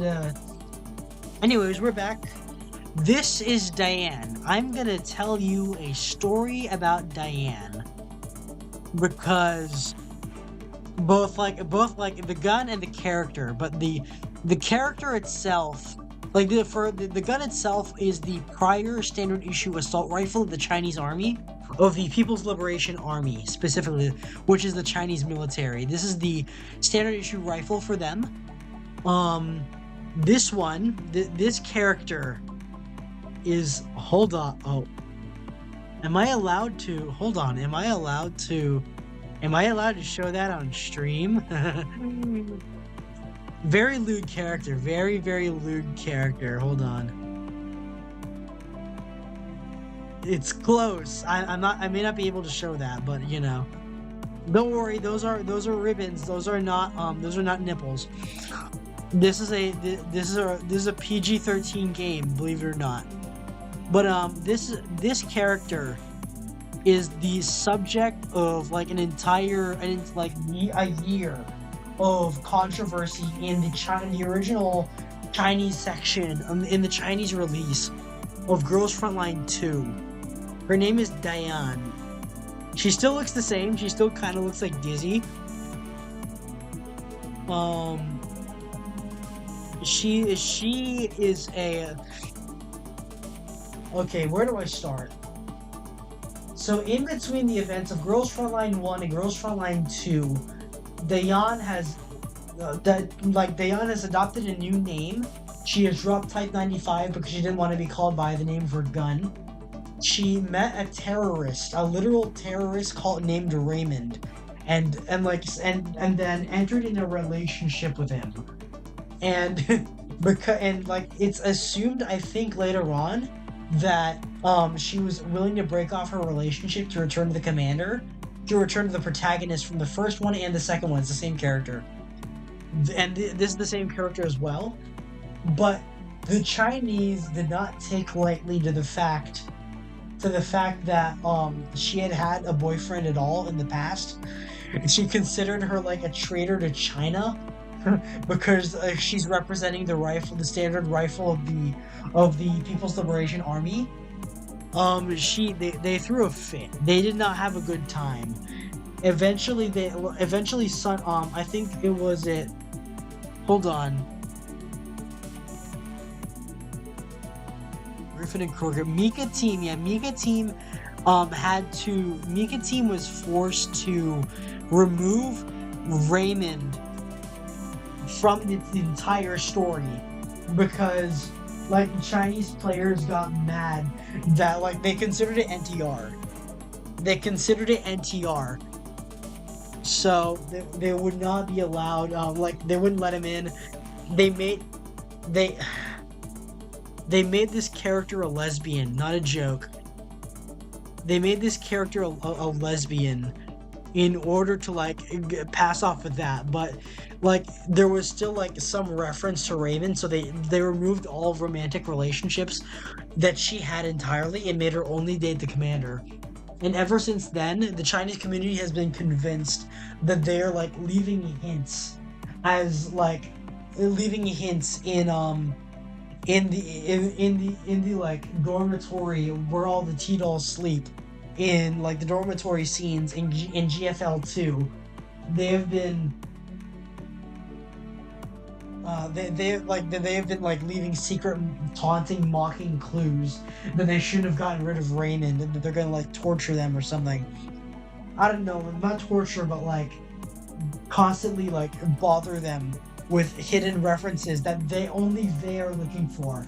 But yeah, that is the story of Type 95. I am sorry a bit. Oh, hold on. I need to keep going, man. I need to keep going. I don't know. I don't want to nod off the midstream. But that's Dizzy. But she does look a lot like Dizzy, doesn't she? There's NASA. There's Dizzy. There's Lumi. Where's Dizzy? I needed the haunted nurse. Dizzy Nurse Kuro. Dizzy. Let's go find. Okay, Dizzy. Yeah.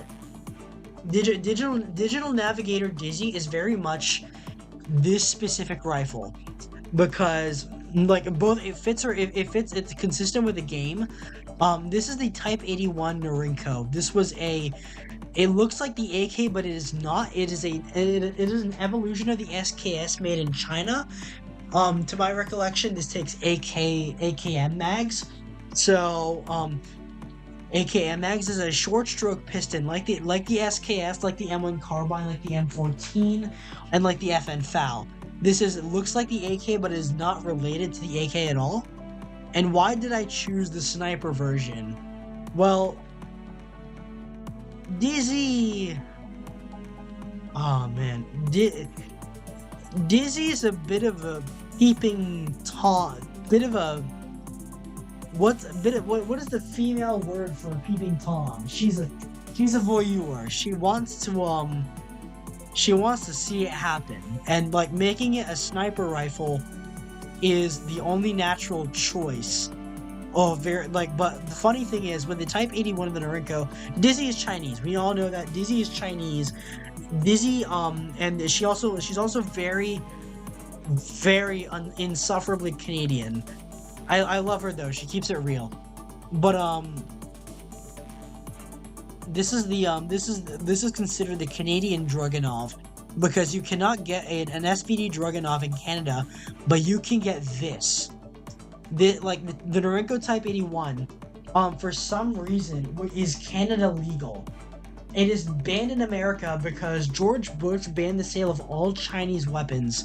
Like after they during the it's funny because during the Cold War, despite being a communist state, China was allowed to export weapons both to the U.S. and Canada for civilian use. I think in the 90s, George Bush signed an order banning all Chinese weapons, all Chinese guns from being imported into the U.S. because it was like a lot of them were being sold illegally. Like there were full-on people like handing out crates of Type 56 AK-47s and AKMs, and like I think it was Type 59 RPGs, or like into literal like there were Norinco officials in like Chinese businessmen attempting to sell like Chinese Type 59 RPGs to the Crips and the Bloods in the 90s. Not a joke. This was a thing that was happening. So George Bush cracked down on that. Would it have stopped like Chinese guns from coming in? No, because guess who our neighbor up north is? That's right, Canada. And Chinese guns are still legal up in Canada. And this specifically, this Type 81 assault rifle, made by the Chinese, is legal in Canada, and I think the original Russian and other and parts kit imports of Russian and Eastern European AKs are banned in Canada. Perv, you need to confirm with me because I know you're Canadian and I know you're also into guns. If Russian stuff is banned up there, or has been banned up there, but or like if you cannot get a Dragunov or an AK, but you can get Chinese versions, and this version, oh yeah, okay, so the Canadians are prohibited from owning the Dragunov, so the Chinese knockoff sniper rifle is the closest thing Canadians have to the famous Russian sniper rifle. This fires the same round as the this takes the same magazines and fires the same round as the AK-47 or AKM. The 7.62 by 39 millimeter, 7.62 by 39 M43 Soviet. So you got that. This would be perfect for Dizzy. Like only add a silencer or a suppressor and like a full 30 round mag, and that would be perfect for Dizzy as a concept. And then Ember is something. Ember I made something special for.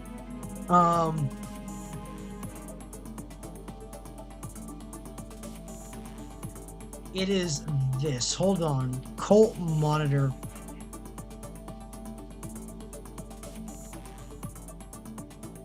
M16 rifle series. Where is that? That's Daniel Defense. That's the M231 port firing weapon. That's the M4. Trying to find that specific one. Hold on. Bolt supporter.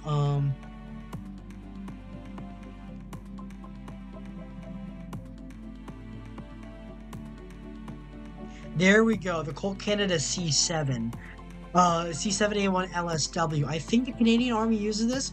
I know Ember is American, specifically Texan, but this is the specific but this would fit her. I feel like this would definitely fit her. The Colt automatic rifle. This was in the Purge and Python. This is a it's got the double drum beta C mag, double drum beta C mag, and all of this. Let me show off Ember.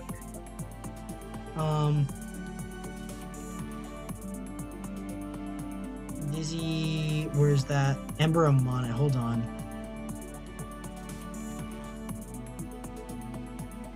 Where is that? A member of Phase Connect. Okay, members, Phase Invaders.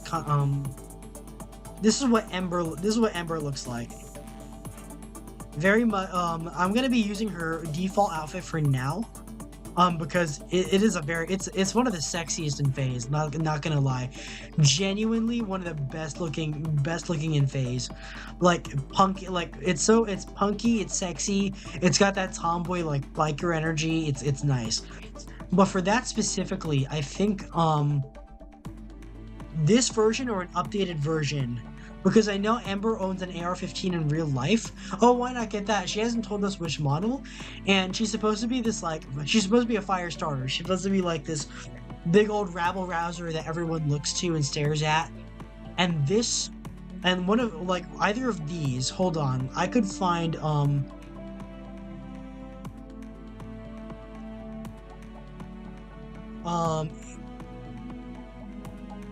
the Agent Espo IAR. Yeah, the civilian support gunner. What as seen here. Hold on, let me pause the video because this is gonna get like a special feature. Check out Agent Espo if you're into guns. So like this is real nice. So we had some issues with the old resto mod before, but now we're gonna see if it works. Let's see what you got, Cody. This one. This just screams Ember. I think she works. This one. This is semi-automatic. This is not to depict full auto fire. This is a semi-automatic trigger only. I think this is a binary trigger actually. I thought it was a forced reset. This is a assisted reset. This is a binary trigger meant for faster semi-automatic shots. Hi Miguel. I wonder how hard it would be to get a Chinese Dragunov down here. Ember is Viet too, yeah. Ember is from Vietnam. She would get an M16A1, but these did not exist during Vietnam. They do look like a Vietnam era rifle. This would have been 80s, 90s, 2000s. I believe the Canadian Army and the Danish Army and the Dutch Army used these. And the Singaporean Army, this was competing against the HK416. An updated version of this, hold on, let me go find it. An updated version of this. Cool cannon. C7. A version of this, I believe, is in use by Singapore to replace the Ultimax 100 for reasons I have no idea why. I prefer I love the AR-15 and M16, but the Ultimax 100 is plainly a better machine gun. I don't know what the hell Singapore thinks they're doing. I don't know what the hell they think they're doing. Why are they selling out to American interests? I love America, but they've got a better gun. Why don't they use that? But a variation of this is being used in Singapore, I think, and other countries. This is the predecessor to the M27A, the Colt IAR infantry automatic rifle. And this is supposed to be a machine gun variant that can take big drum mags, box mags, like standard AR-15 mags. You can get the Surefire 60 round mag or 100 round mag that the Winter Soldier uses in Captain America, with a big 100 round mag sticking out the bottom. I think Ember would love one of those big casket magazine. Ember is Viet too, but yeah, it's sexy, it's chunky, it's big, but it's sleek, and it spits a lot of fire. So that definitely, like, this, ignore that that is of HK4 of that, but Ember's design fits it so well. She's also very, very sexy design. I haven't watched her in a while. Ember love, much Ember love. And then moving on to the other Phase invaders. Actually, you know what? No, I'm going into Remy. Remy was a fun one because this is one of the, like, yeah, there's like the whole like demon motif, but specifically with the neat shirt. Where's that? I'm trying to find her version with the neat shirt. Yeah, there we go. Yeah, the neat with the neat shirt. Yeah, with this like little gremlin neat shirt Wemmy. She gets the Rock Island Armory GI Standard CS. So what is that? What is all that? That's a 1911. That is a 1911 I am interested in carrying in real life. RIA GICS. The GICS standard. This thing. She gets this thing. She gets this. Oh, that's the wrong one. The wrong tab. She gets this one. Wemmy gets this one. Not a joke. I feel like this would suit her a lot. I don't like. I can't remember if I know Remy is Southeast Asian. I don't know if she's Filipino or not. These 1911s are Filipino made. They're made in the Philippines. These are the biggest export, like in my opinion, this is one of like, besides fruits and agriculture, this is like, and for Filipino light industry, this is the biggest thing to ever come out of the Philippines. Yes, it was made by America. The irony here is that, if you think about it, from the Philippine-American War, the 1911 was intended to kill Filipinos.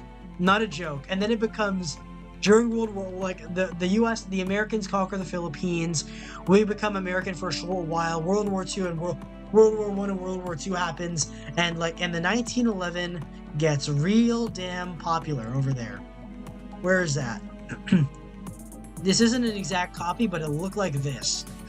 And and we set up production lines of our own in the Philippines, and it's funny because the gun intended to kill Filipinos became because it needed the 45 stopping power. You see, we're fighting all these drugged up Juramentado Muslim warriors in the south, and they're all cooked up on heroin and like all these herbal medicines.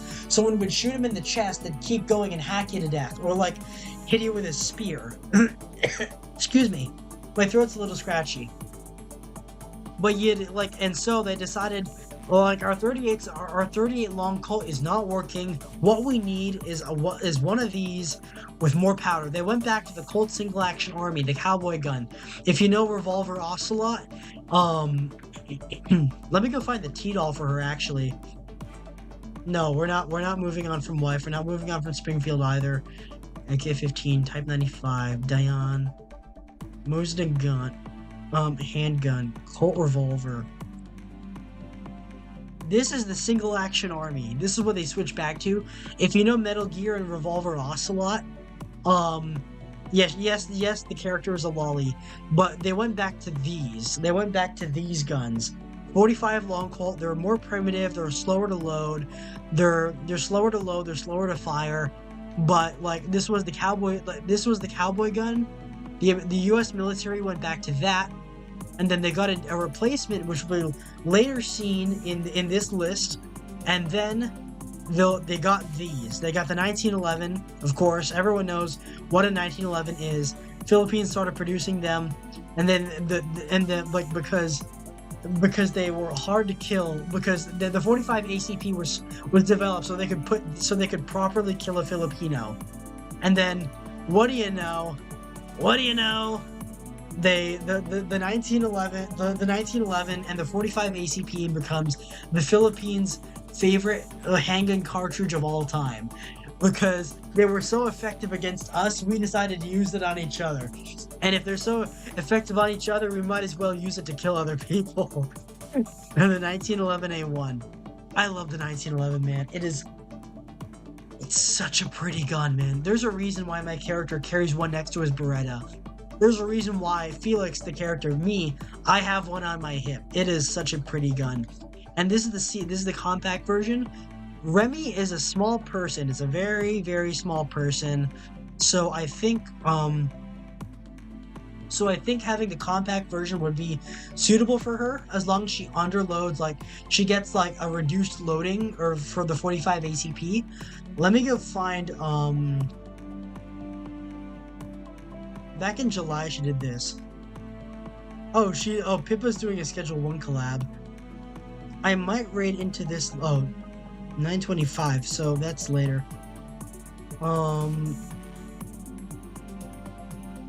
Where is that?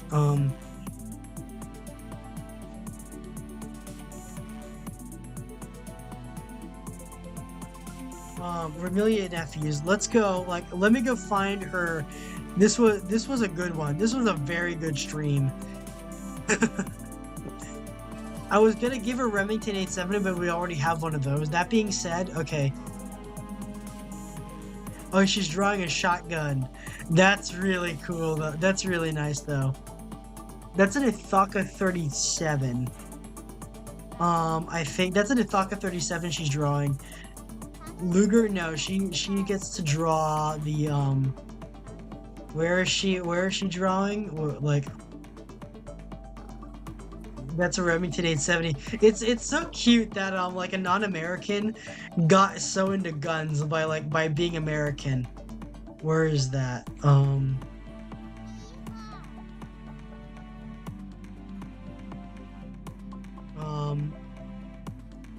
She's putting an American flag on the handguard on the pump handle. Let me get to the part where she's drawing a 1911. There we go. Yeah, this one. God's Caliber. The God's Caliber is 357 Magnum in my opinion, but 45 is nice too.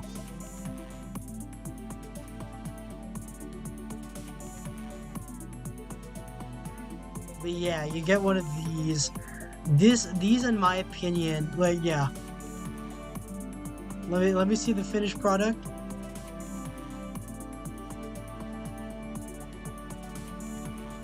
Yeah, this is her 1911. She specifically looked up reference photos over real 1911 to get it right, which I think is really cute. I think it's really cute. But that's Remy. That's why she's getting a 1911. Made in the Philippines.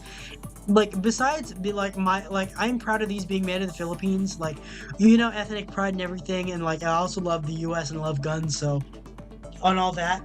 But to be entirely honest, you can see the MSRP on these, $549 for the compact, $499 for the full size.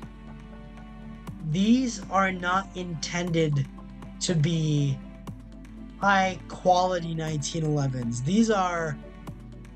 They're a bit funky. They're a bit on the poor boy side. And Remy being Remy, I think this definitely fits being a bit of a poor boy or a poor girl. That's Remy. For Irie specifically, let me pull up a Kusaka Irie Smith Wesson model 1905. For Irie specifically, something that I noticed her.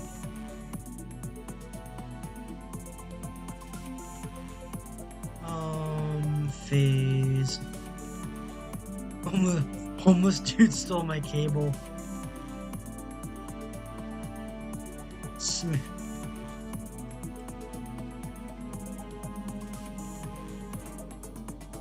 and Wesson. Snub those blued. This one, I need Irish revolver. This one is not. This one is. Hold on. Let me go.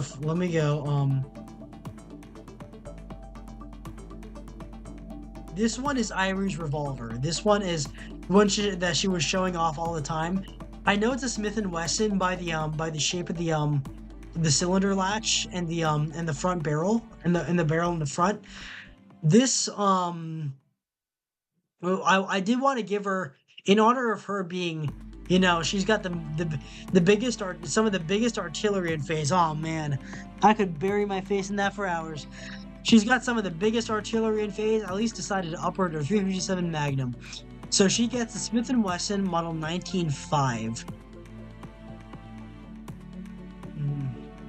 Model 19. This is fun because if if you're familiar with Lupin III. This is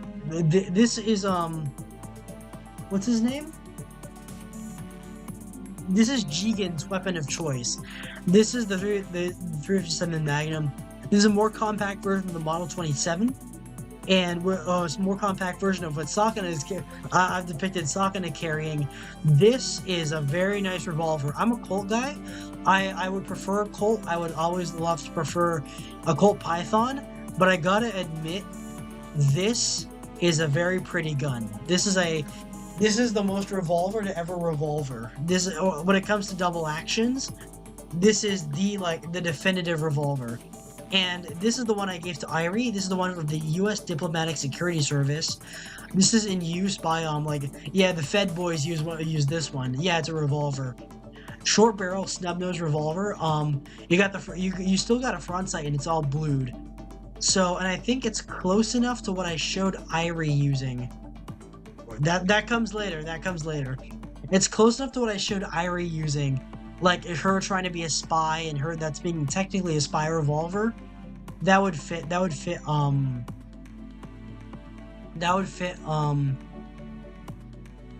Irie pretty well. For Sheena, the Benelli M1. Now there's already her real life shotgun.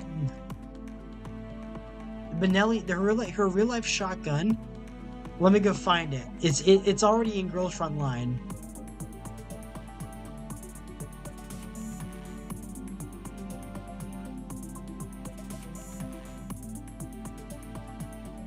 Benelli, where is that? Benelli Supernova. It is Oh man, she's skating. Look at that. Would you look at that? She's on roller skates. And they're required to carry a riot shield. The T-dolls that shotguns are considered heavy units in Girls Frontline, and they all have riot shields. So it's cute that her riot shield is on office chair wheels. Oh, she's looking good. But yeah, this is Benelli Supernova. This is related to Sheena's gun in real life. Hold on, let me go find.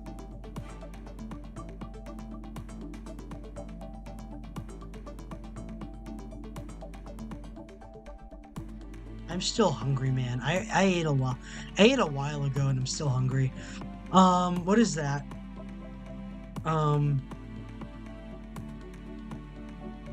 Yeah, this is Sheena with her Benelli. This is Sheena with her Benelli. You know what would fix that? Making it a semi-automatic. So, hold on, Benelli actually. I gave her a Benelli actually. Sheena Benelli M1. I think, you know what? I've already made it close enough. Let's give her the Benelli M3.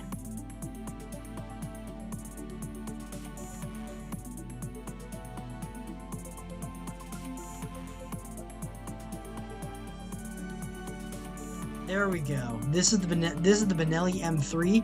Normally, lolly characters wouldn't be in the heavy ordnance section, but it's funny. And Sheena knows how to use a shotgun, so that's pretty hot. That's really cool though. She'd get one of these. That's Italian. You can go pump or auto. You can go pump or auto. This is it's just like the Spath 12. You can get it's either semi-automatic. Or you can go pump action. Or you can go pump action. It's either semi-auto or you can go pump. This is simple. It's simple. It's easy. You can convert it from pump or auto. That would be Sheena's. Where is that? Hold on. Where's Sheena? So I don't think either of the outfits would work, admittedly, if she was wearing something a little bit more covered up, but she would it would make sense. Oh, let's get rid of these. But the Benelli M1 would be a perfect choice for Irie, in my opinion. Not for Irie. Oh my gosh, I'm so absent-minded today. For Sheena, it would be the Benelli M3. That would be the semi-auto or pump. You get that. You get one of these. I think it would be nice. Hold on. Benelli M3 wood furniture. This is the M4. I think some parts of it can be replaced with wood furniture. That would be really suiting for Sheena, in my opinion. And for Rie, I asked this question of her recently. After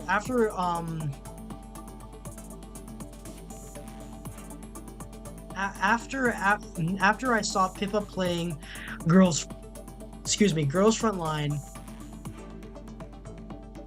after I saw her playing GFL, I asked Rie, I know you don't know, if you were a gun, what gun would you be? And she said, I don't know. And she named some stuff from, I think from Titanfall. No, from Apex Legends. But, you know what? With her personality, even though she doesn't like guns, I gave her the perfect one. Hold on, where is that? I gave her the perfect one. Norinco Type 82-2. It's this thing.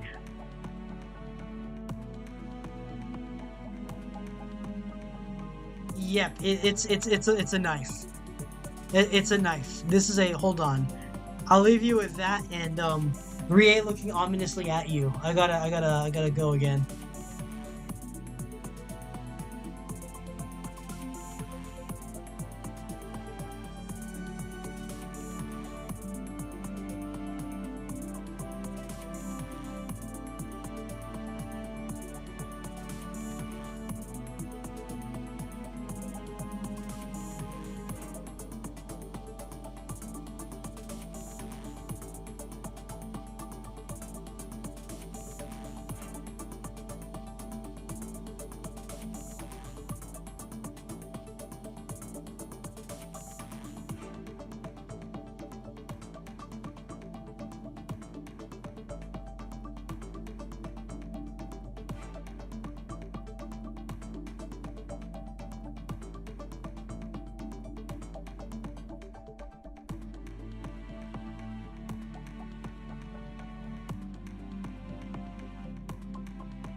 Anyways, hold on, gotta close the door.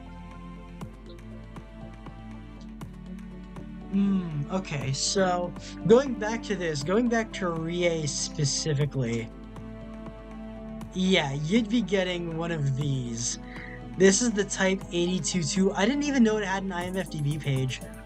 Oh, it's in Gunsmith Cats. Okay, this is... It's not a very good night.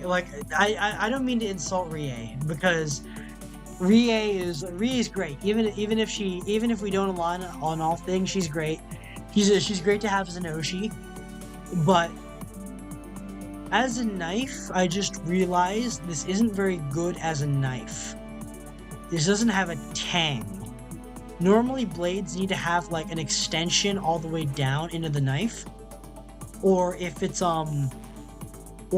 like a switchblade like what I have, it's not a switchblade, but it is, I have a buck folding knife. You're supposed to have, knives in my gun stream. Who knew? But, you're supposed to have some kind of lockback or like spinal support for the blade. This does not have that, unfortunately. It is just a coil spring. That's not going to be very good for the blade. But what this doesn't, what else is that, yes, this technically is a gun. Hold on, let me go find it. There we go. Like, I knew I was going to give her a knife gun because of like her doing the yandere stuff, like the stereotypical yandere stuff. This has three barrels of 22 long rifle in the grip, and you can pull on that trigger in order to set them off. So we gave Rie the knife gun. And then for Erina, let's go get Erina. She's a sight to behold as well. decided to go fully Pinoy, fully Felix the Filipino.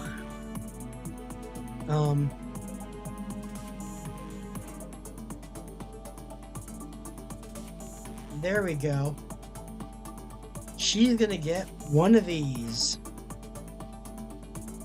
This is the MSSR. This is the Marine Scout Sniper Rifle. These are ARs and M4s built on the M16A1 lower. If you've ever seen the Mark 12 as special purpose rifle used by like Chris Kyle or what's his name? Travis Haley. This is the Filipino equivalent. This is the Marine Scout Sniper Rifle. This is a really nice handguard. I want a handguard like that on a Felix, you're a fool. He would obviously be a landmine.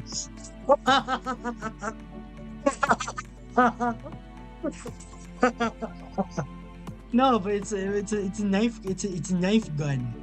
It's a knife. Actually, she's obviously a knife. She's obviously a knife. But this is the Philippine Marine Scout Sniper Rifle. Oh my gosh. I'm gonna take a photo of this real quick. Not just because it's like, ooh, it's the Philippine military, so that's interesting. I want that carry handle rail. That is such a good. I want that carry handle rail, man. And it's got that free floated tubular handguard. Oh, that is such a. I want this for like. I'm not much of like a long range shooter. I primarily shoot handguns. In like all the stuff that I've shot, I've primarily done handguns. But this is such a good looking rifle. Oh my gosh. You've got the carry handle, like it's fully drilled in. Like that's how you know that the carry handle is a valid point. And carry handle mounts are a valid point for zeros, for zeroing a rifle, for zeroing a scope. You've got the extended rail here. You've got the free floated barrel, and you've got the bull barrel here. Oh, that's so nice. They've got the heavy barrel, like on the Bushmaster H bar, I think, or the V match. That's for long range shooting accuracy. This is a good looking gun. This is a good looking gun, and Arena would be one of them, because Arena's a good looking woman. Arena's a gorgeous woman. and I think there is a version that is integrally suppressed, I think.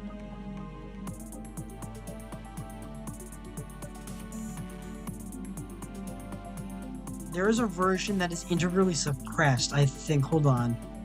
Yeah, there are suppressed. Yeah, this one. This is like Filipinos are wild. We like take random shit and suppress the shit out of them. We do it with grease guns. We've done it, and we're doing it to ARs now.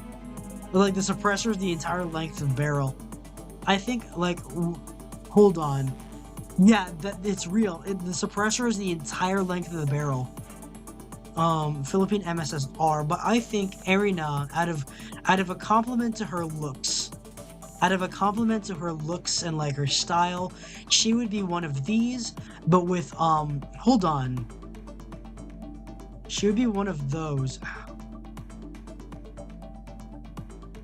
She would be one of these, however, hold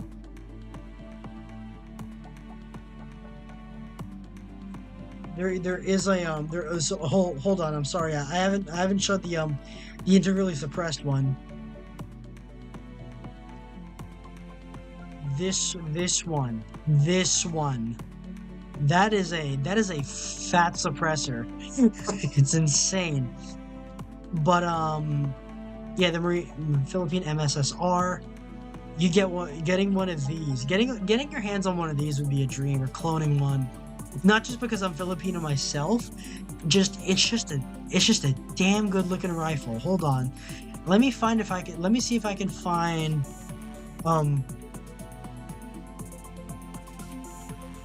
there is free floated RAS from Knight's Armament. She would have one of these, kind of like an M16A4. She would have one of those instead of this fluted handguard. She would have one of those, but She would be running one of those, but in my opinion, that's what Erin would be running. She would also be running a suppressor. Likely that she would be in some kind of urban camouflage. Hold on. Yeah, key visual. Erin is a good looker, man. Erin is such a good looking woman. But yeah, that's Erina. And the Kamachi Ponko, that was an easy one. That was a very easy one.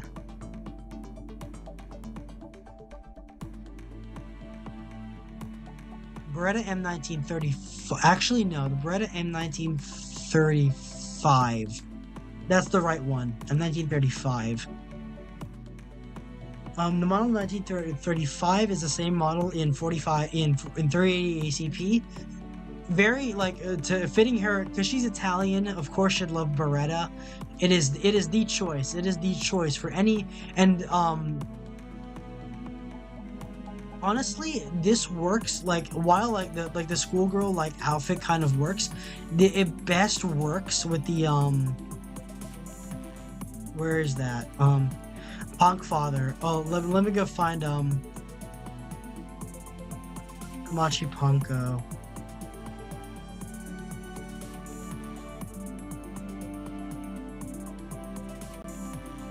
Let me go find the specific one. The specific one that I'm looking for. Hold on. My go Gooner.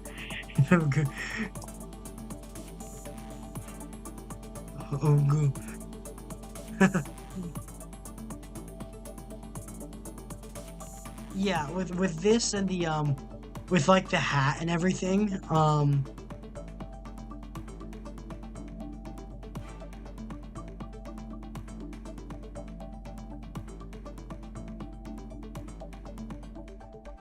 she's live.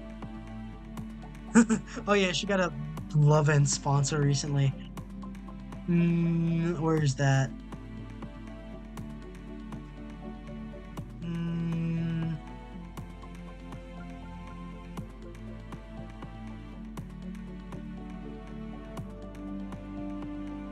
There we go. Yeah, 9 months ago already. Oh damn it. Oh, that's the wrong one. Oh, hold on. I gotta reload YouTube. Pogfather, hold on.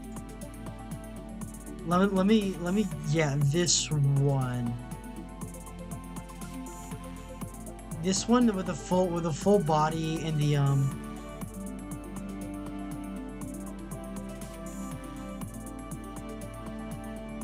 hold on. Where's that? I might stream until 7. Make you going until 7.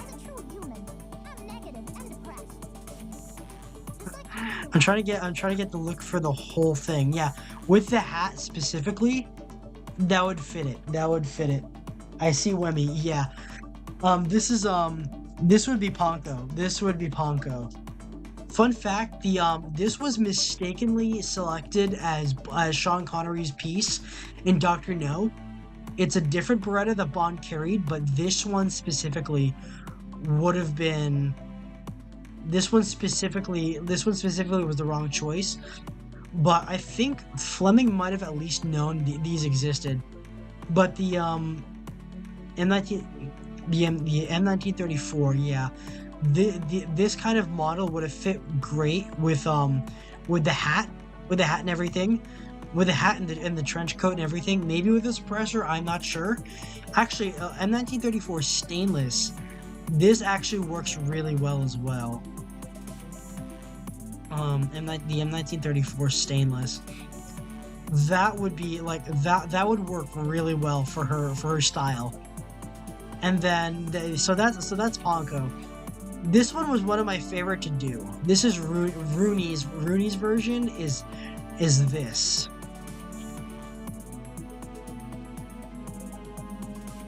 Because she plays a lot of Resident Evil and she loves the Magnum.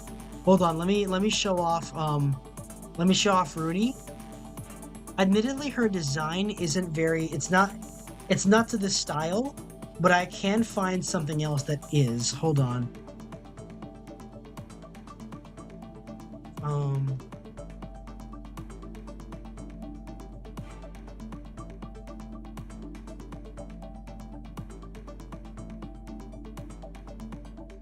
Where is that? Hold on.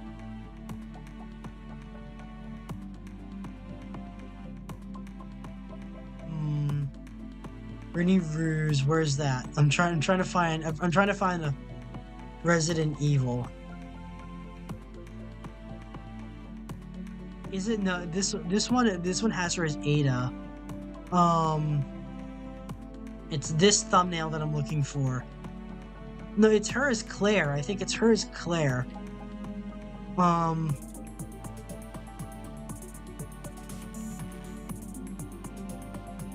There we go. Oh, there we go. Yeah. There she is on Pixiv.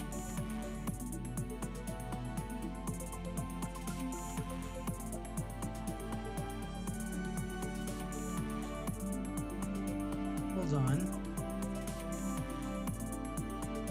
Rouge Rooney. Hold on. Gun.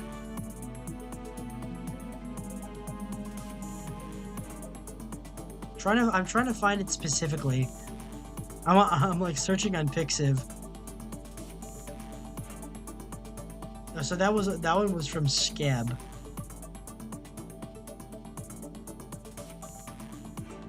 I'm trying to find this one specifically. Hold on. Yeah, this the thumbnail she did here. Oh, nope.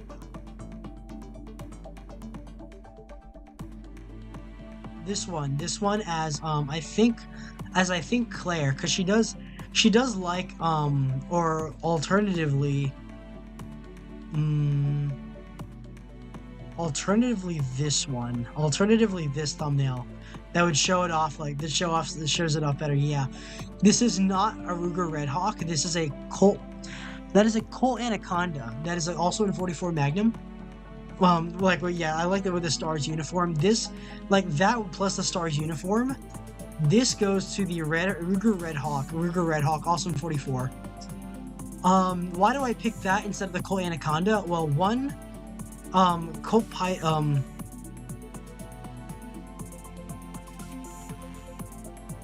this is what Python looks like in the game. This is what Python looks like. She's on her own, but she doesn't look very Rooney. She doesn't look very rusing, she doesn't have the Rooney vibe. She's very nice, but she doesn't have the Rooney vibe.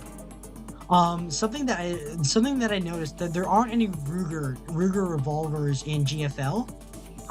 Why I picked this one specifically, besides it like suiting her tastes, the Ruger Redhawk, is that if you like Rooney, unfortunately, is not a big fan of guns in real life. But what is funny is, you know who else wasn't fond of guns in real life? Ruger.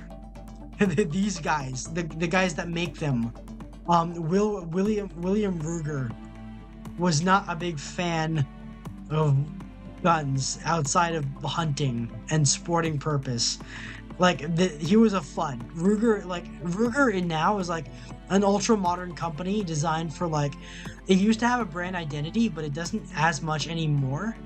But it used to be FUD stuff like this. But I think it's a respectable choice for someone like Rooney to have a 44 like this. And she always like envisions herself like as like if you get something like, I guess, a Cowgirl Rooney. This isn't a single action army, but there is this one would definitely fit her. If like having it fully upgraded and everything.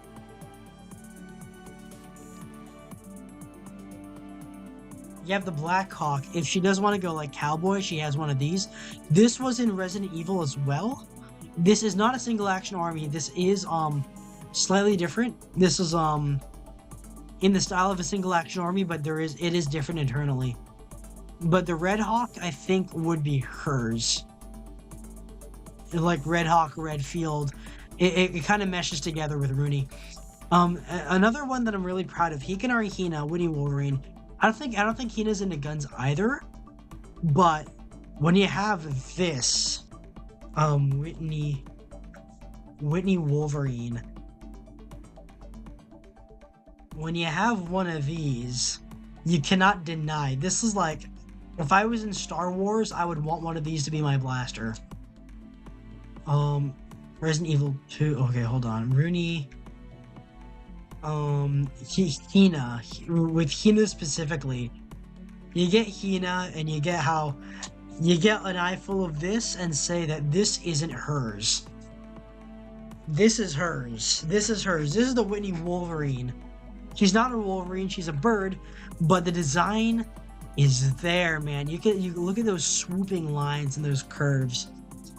Like, again, like, this looks like a Mandalorian blaster from Star Wars. If I was in Star Wars, I would want one of these to be mine. This looks like a Buck Rogers pistol, man.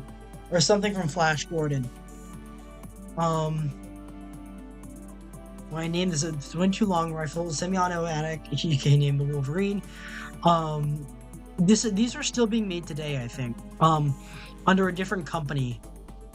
But it is broke cleanly with 3 pounds, 6 ounces of pressure. This is for target shooting.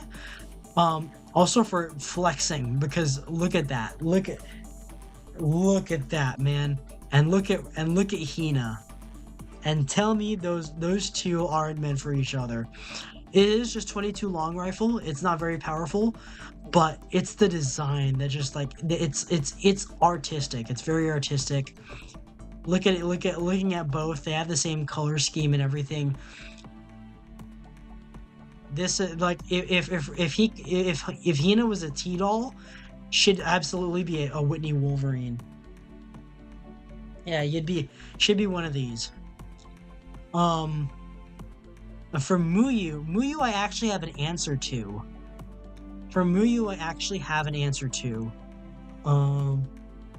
Astra Model 904.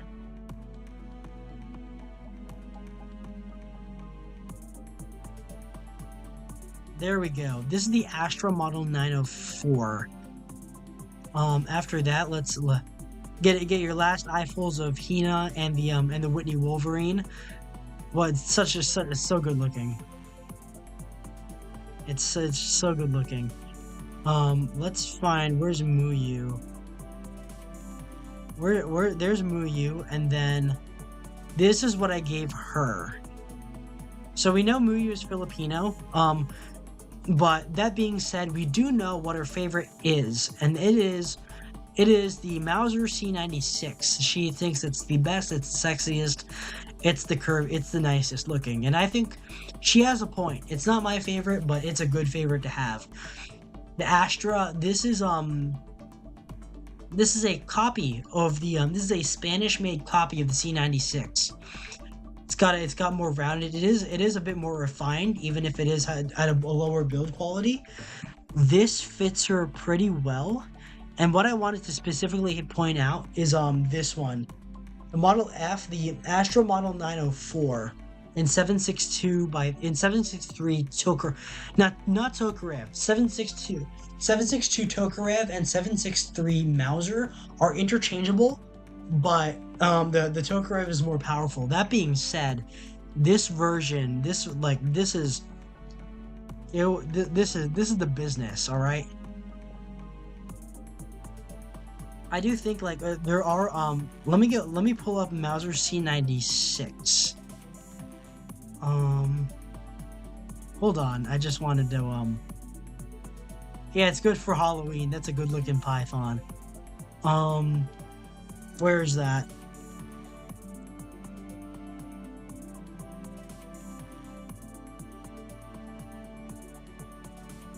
There we go. As you can see, she is a lolly in this version. I'm not sure if I can. Yeah, I think I can show this. Well, oh, she got an upgrade. So that's her neural upgrade. Oh, she's not a lolly anymore. She got big. She got bigger. Oh, that's cute. That's really cute. I like that. I like that art. But yeah, Muyu. I decided to give her this one. So I think a machine pistol would fit her better. And I'm not as fond of the stripper clips. There's a time and place for the stripper clips to be loaded, but I would prefer it. This is with 10 round mags. This is with 20 round mags. I think the 20 round, like she would like this. She would like this while she's not being an alchemist.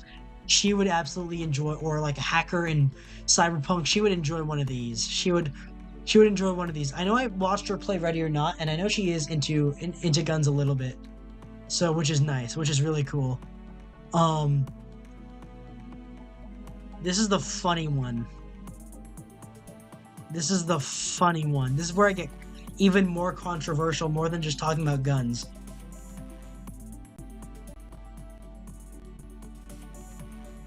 Let me get a better picture.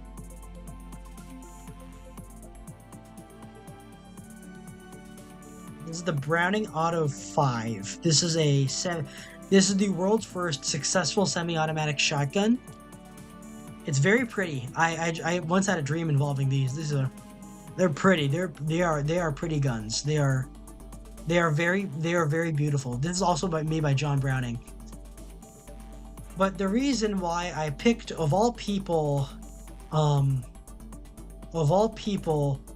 Amy. Oh, my bad.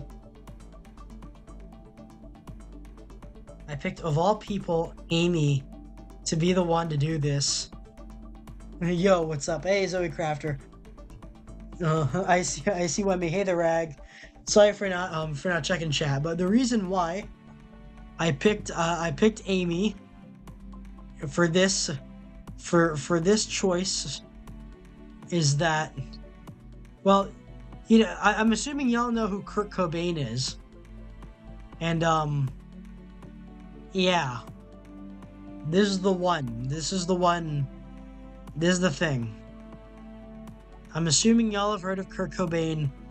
This is the one that made you not hear about him anymore.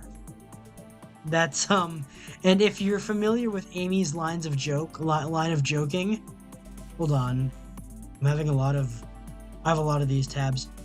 If you're familiar with Amy's line of joking, then you'll know why I picked the Browning Auto 5 as a reference to Kurt Cobain. But dark humor aside, I think it would be a good fit for her. She is it would be cute for her to try and absorb the recoiler. I would like to see what a riot shield would be if she was in the shotgun core for Girls Frontline. Moving on to Saya Roxas. I remember in the original, hold on. Saya Roxas. I remember for this one, yeah, she's got a sword, she's got a medieval dragon motif and all that. I think honestly with what we have here, minus the sword and the dragon stuff, I think this would have been a good choice. I think I made a good choice here.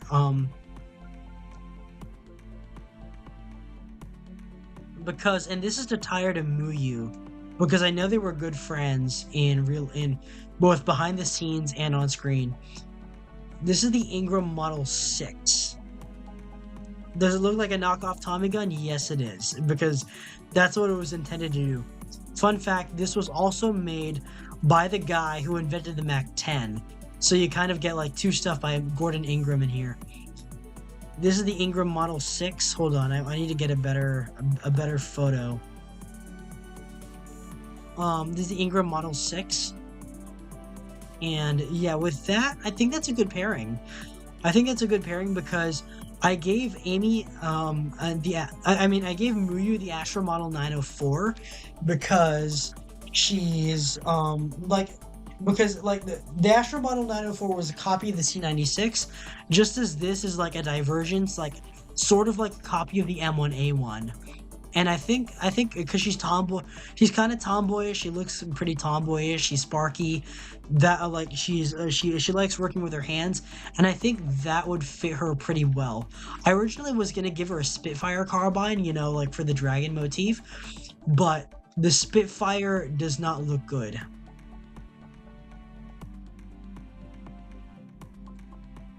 The Spitfire does not look very good. I was gonna give her one of these, but I decided that would be too much she probably wouldn't like it. Like, maybe, in my opinion, or like, at least personally, I wouldn't like it if I was assigned a Spitfire carbine. But yeah, it's the Ingram Model 6. That's what I would have given her. Kanagi Loki. I haven't finished like some parts, and I haven't been done with Leah, with Michi, and with Loki, but I gave one to you. Not you as in you. You as in Ayase you. And that is. Hold on, where is that? Car PM45. It is one of these. Hold on, there we go. I might go on for another hour. I'm a bit tired, but I can keep going. It is one of these that I wanted to show off. This is that's a car PM95. And this is you, this is you, the Zayase you. And good looking woman, very good looking woman. Slightly cyberpunk, slightly 90s, I feel. What's going on? It's going well. If you wanted to catch up, you should look earlier. But I think, yeah, one of these like, if styled like a holster, she would enjoy nope, not this one.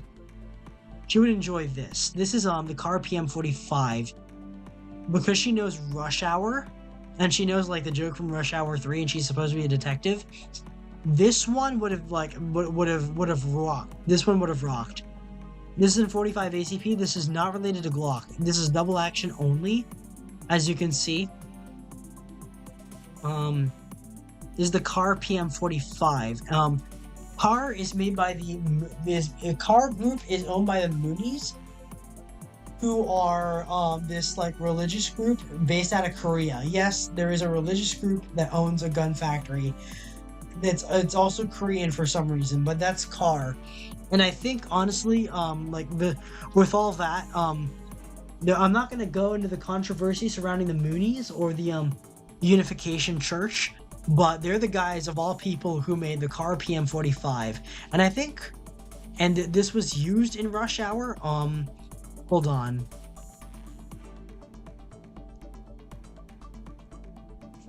Rush Hour 3. With a car K9 in yeah, there we go. In Rush Hour 3, you can get one of these. When confronting Inspector Lee in the alley, this is the 9mm version. This is the 9mm version. What I gave you is the 45 ACP version, because she's like a manly tomboy. She's a bit pretty masculine, so I think her handling the higher caliber would be in her interest. She'd use one of those. And for Grand Pico,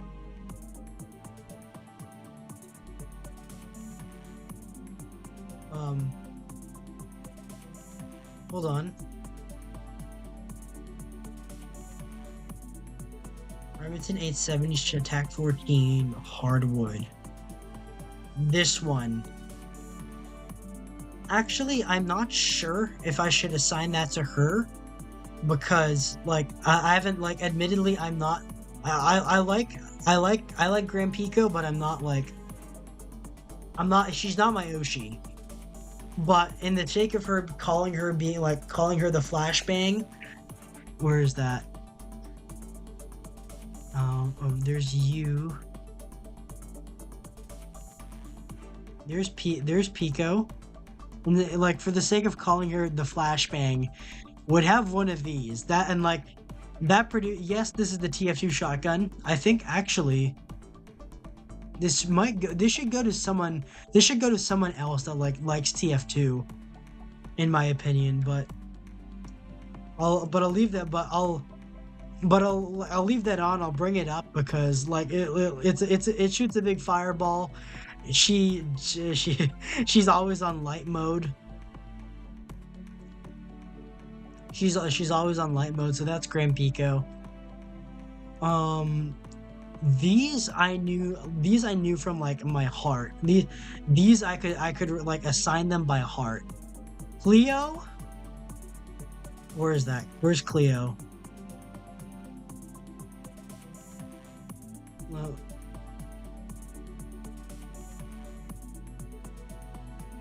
Cleo, Mari, Sleepy, and Mari in a line. I have already I have been asking her to get drawn with one for a while.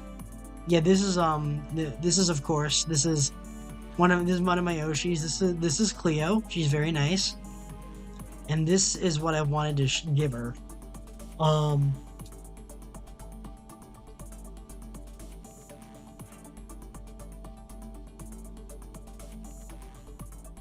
Oh, hold on.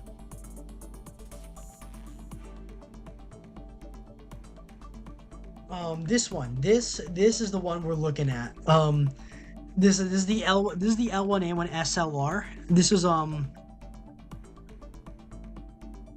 SLR Australian. This is this would have been used by this would have been used by Australian forces in Vietnam.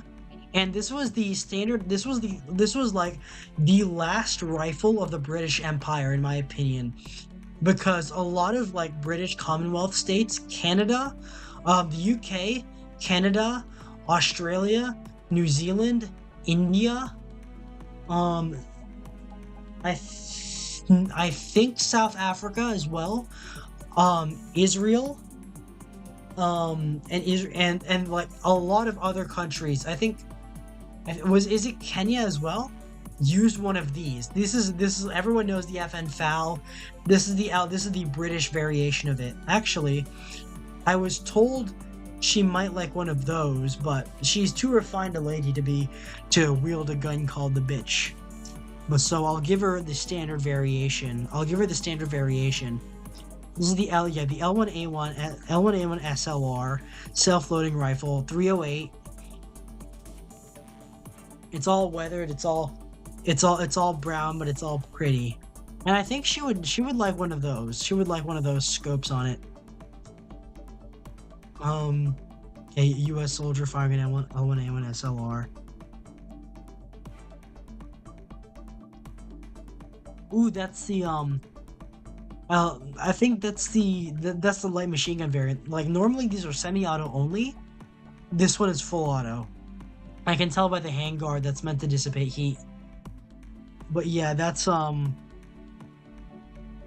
this would be Cleo. This would absolutely be Cleo. I think it would be too on the nose to for actually. Hold on.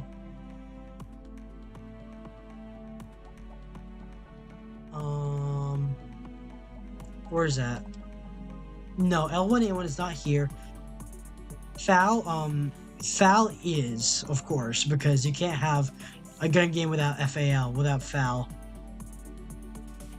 Hold on, I gotta check on something.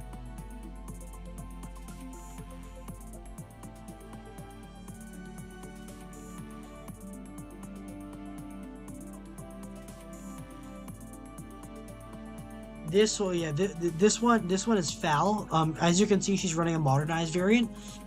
For Cleo, I would give her the stock, like either the stock variant or the actually L1A1 SLR carbine. If you shorten the barrel, nah, she's a tall woman. She's a big woman. She can handle herself. She gets the full length barrel. She gets the full length barrel with a scope.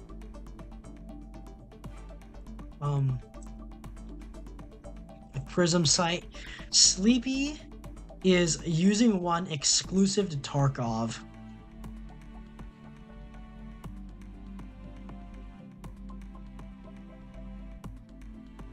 There we go. Okay, hold on. There we go. This one specifically, the Ackley's Defense Velociraptor. There we go. This one would be Sleepy's. Yes, haha, because it's silent, because it's Sleepy, but this just screams her. So Where's that? The key visual. Yeah, she's a good looker. She's I've been saying that a lot, but I love all my Yoshis. But the Ackley's Defense Velociraptor, this one, yeah, it's very obscure. I don't think I've ever heard of it before I searched it up. But this one would have been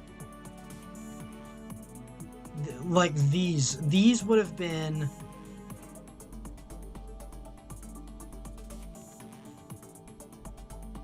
I'm almost to the end. I'm almost to the end. But okay. I'm getting a bit tired. I'm sorry. Bear with me. But yeah, this one, because it covers all parts of Sleepy. Like, ooh, her sleep motif. She's like a sleepy motif. She's an American, so who likes Russian guns. It's an AK, but it's in 300 blackout because she's American and she's violently American. So that covers that covers Sleepy, and then finally, yeah, let's get a last eyeful of her. And the rifle, hold on, and the rifle. Yeah, that's great. Of Sleepy and her rifle. I think she would love the Velociraptor. I'm not sure if she would, but I think she would. And for Mari, is simply, hold on.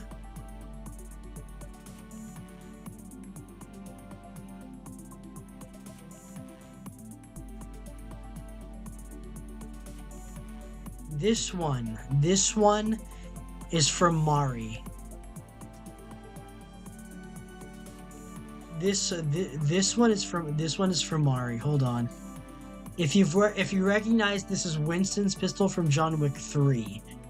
This is in 380 ACP. You can get the 1908. The 1903 was in what this was developed directly prior to the 1911. The 1903 is in 32 ACP. This one is in So I do got time to keep going. This one this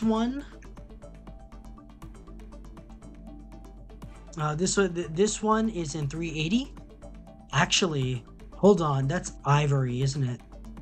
Hammerless Mother of Pearl Grips. Actually, no, it's too sinister. It's black. It's dark. It's too dark in color. That would be good. This is what I imagine when I think of Mari and where is that? The phase maybe like her outfit is a bit too funky, but like in her simpler forms, this is what I'm looking for her. Very simple. Like it's simple, but it's very incredibly elegant. You got the pearl grips. You got the stainless steel. I think, is it nickel plated or stainless? Rock Island Auction Company. Yeah, I think this would have been nickel steel, or stainless steel, and the grip covers. For bonuses, okay, we got mint. Okay, undoubtedly. Smith.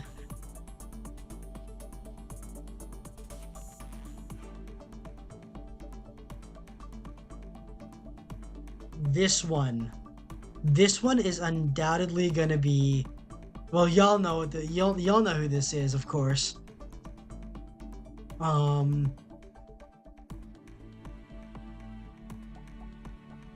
Yeah, this is mint. Hold on, where is that? Yeah, this is mint. 3.0. This is mints. Absolutely. For like, she probably loads it with tranquilizers too. Hush Puppy Project. This is the Vietnam War Hush Puppy. This is the Smith & Wesson Model 39 semi-automatic pistol. It is a 9mm. And if you've played Metal Gear Solid 3, you'll know this is Snake's tranquilizer gun. So what better? Who better to give it to than Mint? Who better to give it to than Mint? This is Naked Snake's Big Boss's tranquilizer gun, and it is gonna be like absolutely like the two are like, even though the two have like an aesthetic clash, like they're a match made in heaven. I do believe in that. That is that like that Mint gets the Smith and Wesson Model 39, and as for Doki, she gets one of these. Now I know there was some like, I guess, my own little controversy in, oh, hold on. Doki Bird gun, yeah.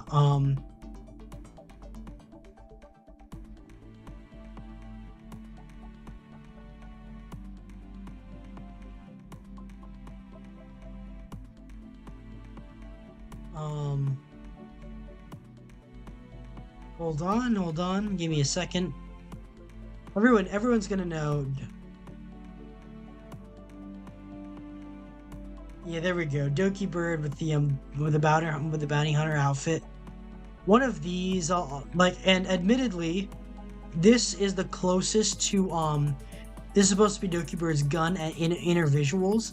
This is closest to a Ruger Redhawk or Blackhawk, but I decided, you know what? I already gave Rooney her Redhawk, so I might as well go big or go home. This is the Smith & Wesson Model 460 XVR. It is in 460. Yeah, 460 Smith & Wesson Magnum. It can also chamber 44 Casual. Very good gun for a bounty hunter. I think this is very much her actually Performance Center. Yeah, this should get the Performance Center variant. Actually, no. You know what?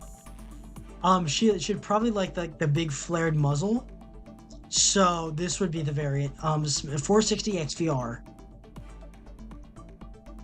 This would be, yeah, it would be the standard version. That would be Doki Birds, and have that bandolier stuff full of 460 XVR or 454 Casual, that kind of thing. Probably have it scoped as well. Oh, hold on. And then for Henya, of course.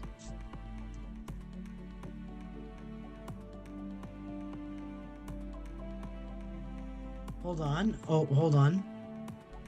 30 Candy Pop Explosion. This would do well for this specifically. Hold on.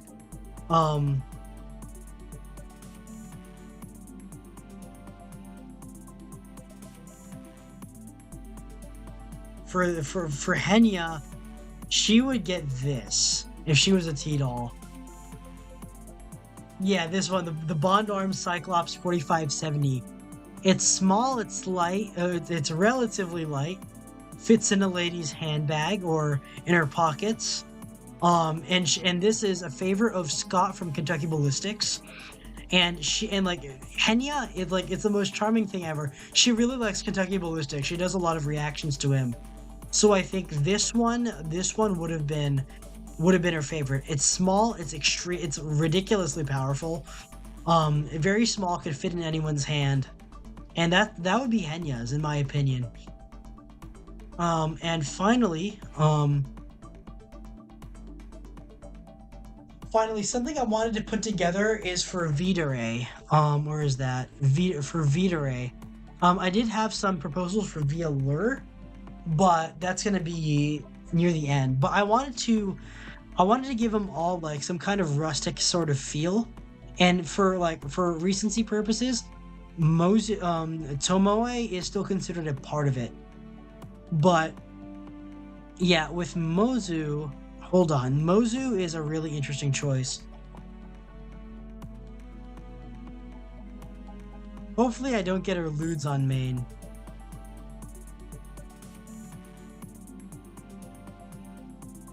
Yeah, this is Mozu. This is Mozumi Peachy. But like me, both of us use bows, but we do prefer guns. Oh, we got the fat tits. This is Mozu. And I think if she isn't using her her bow, she would be using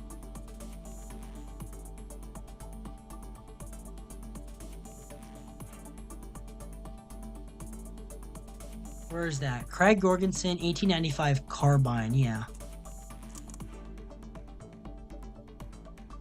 Whoa. This is like outside of VTubers, that like this is one of my favorite channels. Craig Jorgensen, 1895 carbine. Weighing in at 7.6 pounds and with an Civilize him with a 40.3 crag, inches. as Believe it or they not, say. This guy wasn't bubbled. To load up, pop open the capsule door, dump in your 5 rounds of 6.5 Norwegian, and throw in your 6th Lucy on top. Actually, hold on, this is the wrong one. There are multiple ones. So, for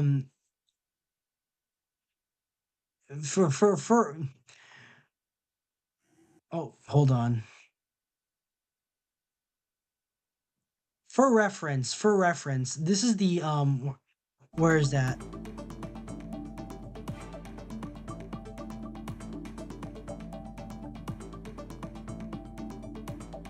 The Craig Jorgensen. This one, because specifically, like, I could have gone in many directions, like with a Carcano and everything, because Mozu once did and she's into guns like us. She's into guns a lot. She just doesn't talk about it as much. But with her, she's mentioned she has family in Norway. Besides her like her parents being glowies and all that, she mentioned she has like direct blood relatives in Norway. So this one is the perfect choice. She's very American. She's very Southern, but she's got but she's of Norwegian descent, and the users, the American, yeah, this one, the Springfield Crag, Springfield model 1892 to 1899 Craig Jorgensen. This, I have a personal connection to this in some way. This was used during the Philippine-American War against Filipino independence troops by the U.S. Army. That is where the term "civilize them with a crag" came from. I have not been civilized by a crag yet, but it is genuinely one of the prettier rifles out there. And I think it would be a perfect choice for Mozu. It's rugged, it's elegant, it's rugged yet it's really elegant. So she gets the Craig Jorgensen M1986 M1896 Springfield and 3040 Crag. She gets one of these. Let's hear May talk about it real quick. Hold on.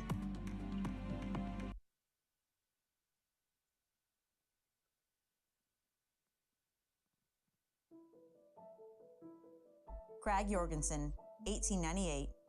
Weighing in at 9.2 pounds and just over 49 inches in length, this Norwegian design is one of the more bizarre repeating bolt actions. With the cutoff on, you can still dump 5 rounds of 3040 Krag into the capsule magazine, then toss one in the chamber. This feed style setup greatly improves the rifle's center of gravity and overall balance. The turn down bolt deposits your hand right at the trigger. Yeah, I think these were rimmed or rimless. I'm not sure. Stage, and that rear ladder sight coupled with the front blade are fairly tall for their time, making for a steady pull and a quick reset. The flag safety isn't anything new to us. Oh, excuse me. Really. Hold on. But I just gotta gotta make myself bigger a little bit. Something will tick all the boxes for me. Overall, while the cartridge didn't reach out as far or as fast. Hold on. Is it blurred for you guys? Is it blurred for you guys?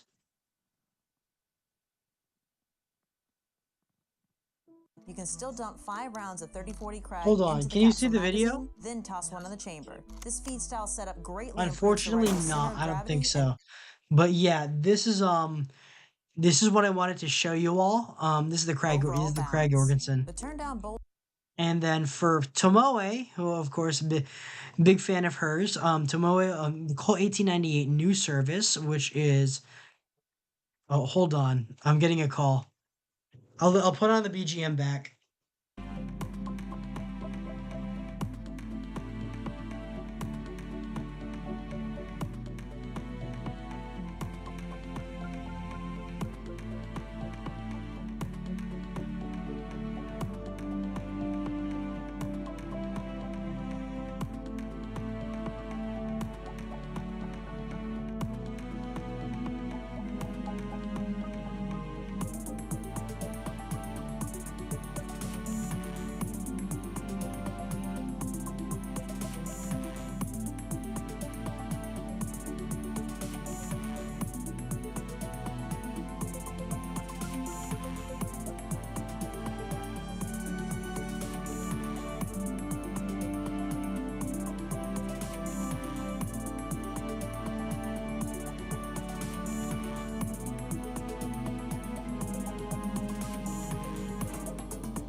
Okay, so unfortunately, Streamlabs does not like it when I play videos. Streamlabs is not a fan of that. Hold on. So I'm back. Hold on. Give me a second. But yeah. So apparently that's not they don't like that. That being said, hold on. Let's go to my Twitter. I recently retweeted her I recently retweeted her design. Oh yeah. I was getting shirtless on I was shirtless on main. Yes, I was. Yeah, new horse girl design is peak. This does change a little bit, but with the old revolver, he technically had it anyway.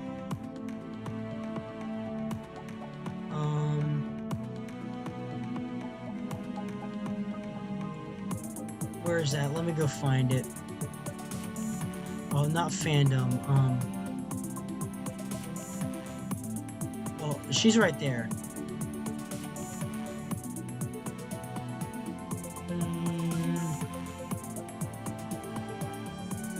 There we go. Tomoe Umari. There we go. Trying to hold on. I might have to go on Damburu again.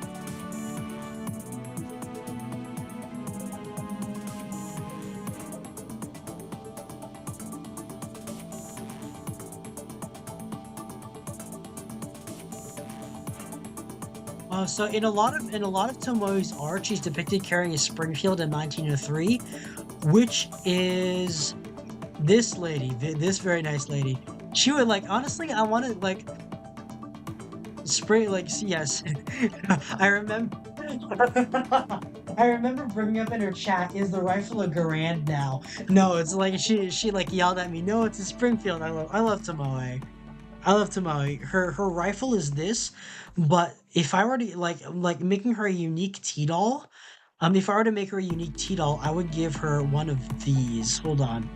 Which is funny because actually in her art, she has been depicted, but no, this is too. Yeah, I think she's been depicted. Yeah, this one.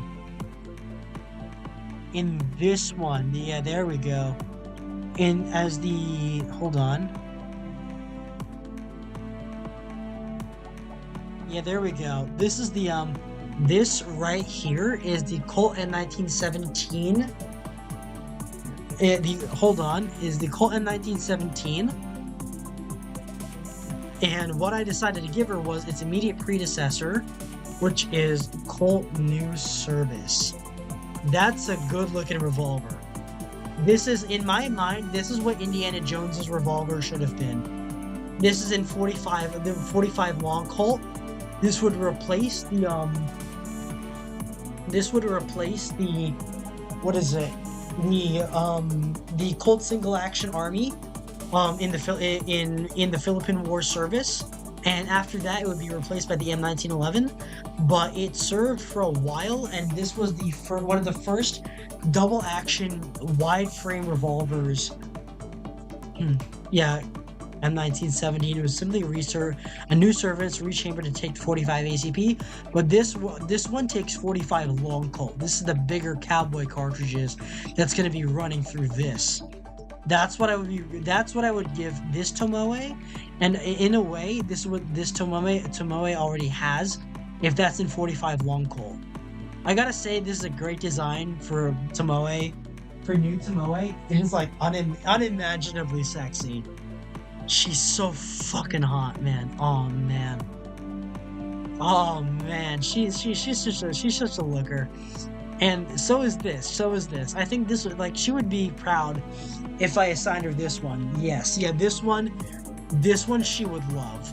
And something I like about the Colt New Service, this is the origin of every modern Colt revolver. The Python, the Anaconda, the Cobra, the Trooper, the Police Positive, the Official Police.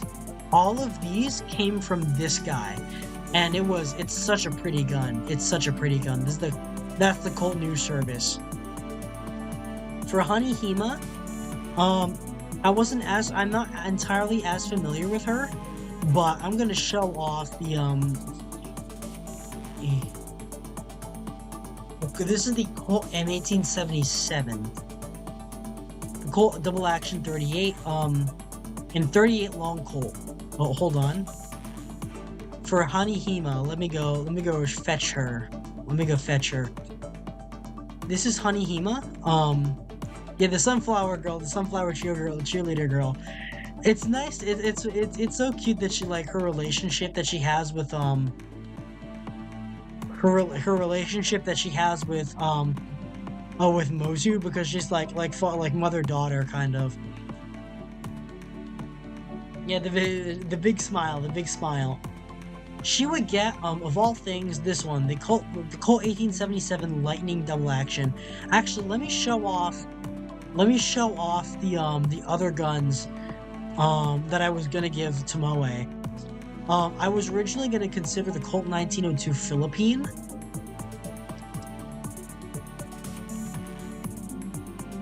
Colt 1902. Yeah, this one.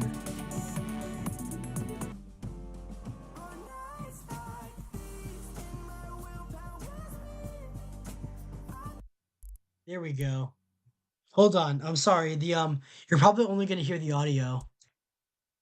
This is the Colt 1902 Philippine model. Colt 1902 Philippine model. Weighing in at 2.4 pounds and with an overall length of 10.4 inches, this looks a lot like our Colt 18. Look at that. Look at the size of this.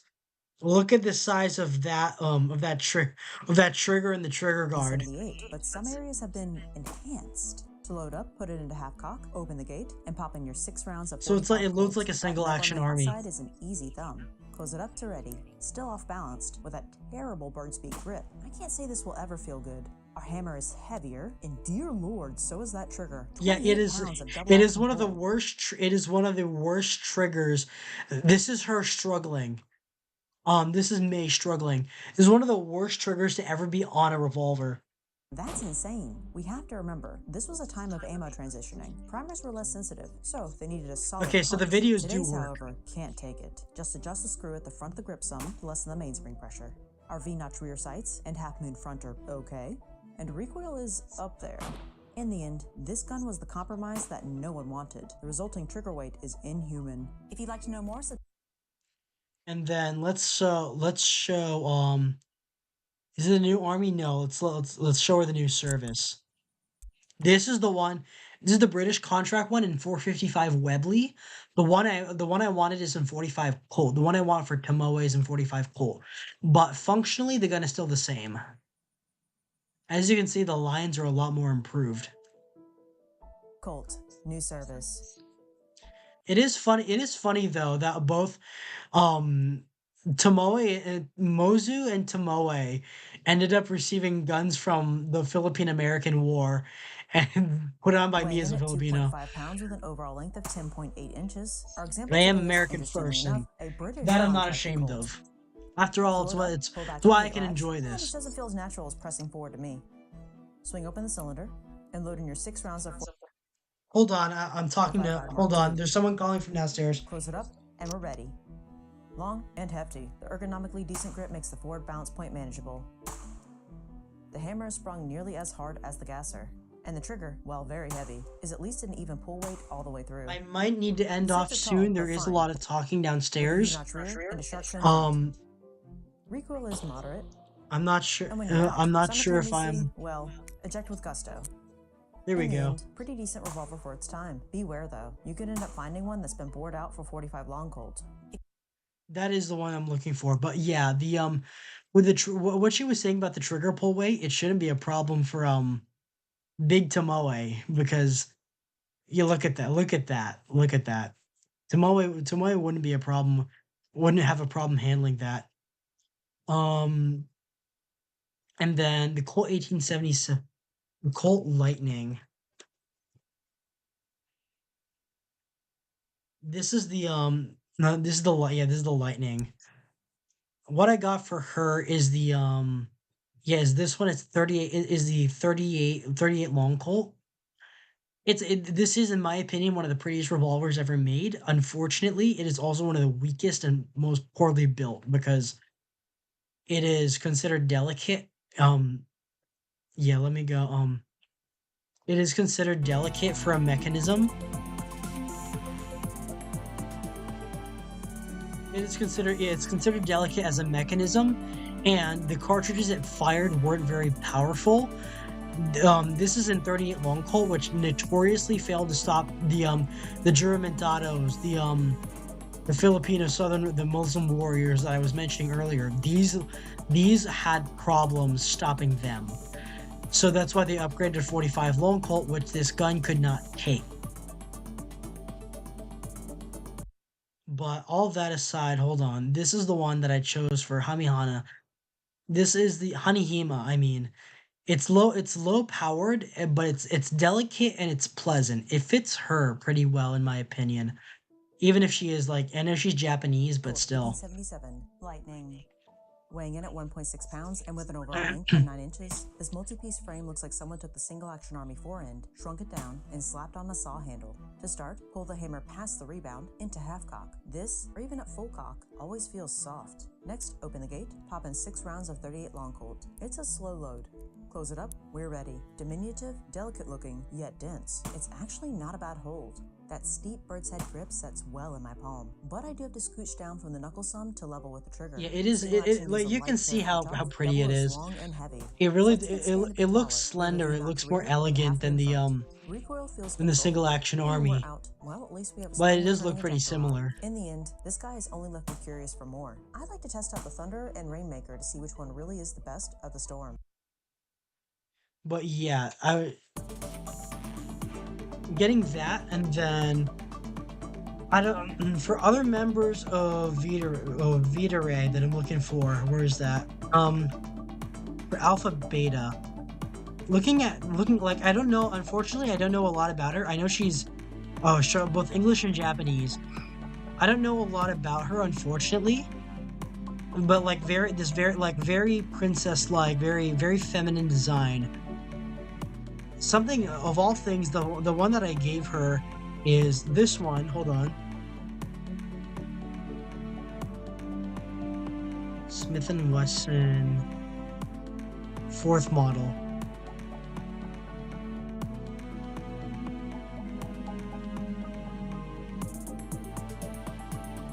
This one. If you know, if you're familiar with the hold on.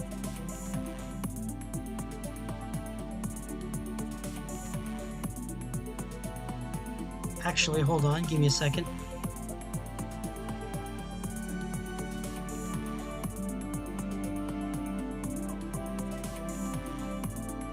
Is it the hold on, is it the Model 2? No, it's 32 Smith & Wesson short. Hold on. The one which is the one I gave her? Yeah, the Model 2. It is, which is supposed to be the Model 2.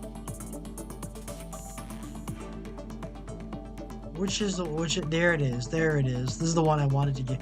I wanted to show off. I think this would suit her. Very it's made in like brushed. It's all chrome. It's got that silvery finish on the end. It's very lightweight. It's very elegant looking. But it has a low powered cartridge. Smith & Wesson Model 2 double action. If you know Fallout 3, then you know this gun. This is one of the weakest weapons in the game, but it's also, I think it's one of the first ones you receive. It's Smith & Wesson Model 2 double action for, that's for Alpha Beta. There, that's nice, yeah. That for that, and then who else in here? Ella Stellaria. So I didn't do my entire research on like I didn't do the most research on her Celestial Messenger. Hold on. Stananas.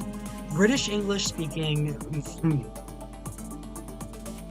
1.0? What's her 2.0? That's a good looking 2.0. I like that.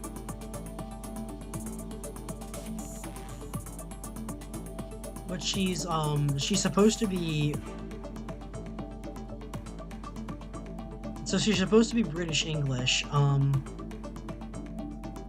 Something that I did choose for her instead is the pattern 1913 Enfield, which I'm gonna show right here.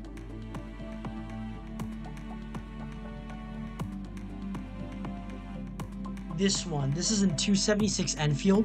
This is the predecessor to the P14 and the M1917 American Enfield. This was made in Britain using a Mauser bolt. I think this was an experimental rifle. In a chambered in smaller caliber to be more accurate. But I think having her keeping that British part of our identity would be really cool through the Enfield. And we don't have an M1917 yet in Girls Frontline, but we do have, just as we do have Springfield, we do have Enfield. Hold on.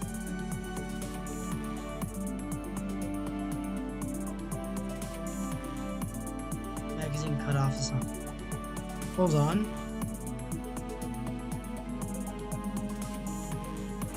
This is another really good looking, really good design that they got here. I know a lot of my friends love Lee Enfield.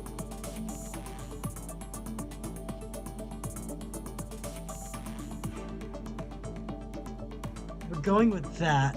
And then for Irie Viridis, this is the one I chose. Hold on, Irie Viridis. Not to be confused with Chisaka Irie.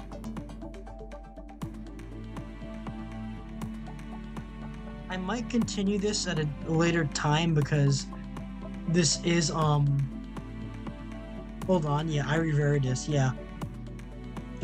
Is English speaking, hold on. She's German but speaks Spanish and English and Spanish fluently. She speaks a little Korean and Japanese. Well, I know the perfect one to pick for that, which is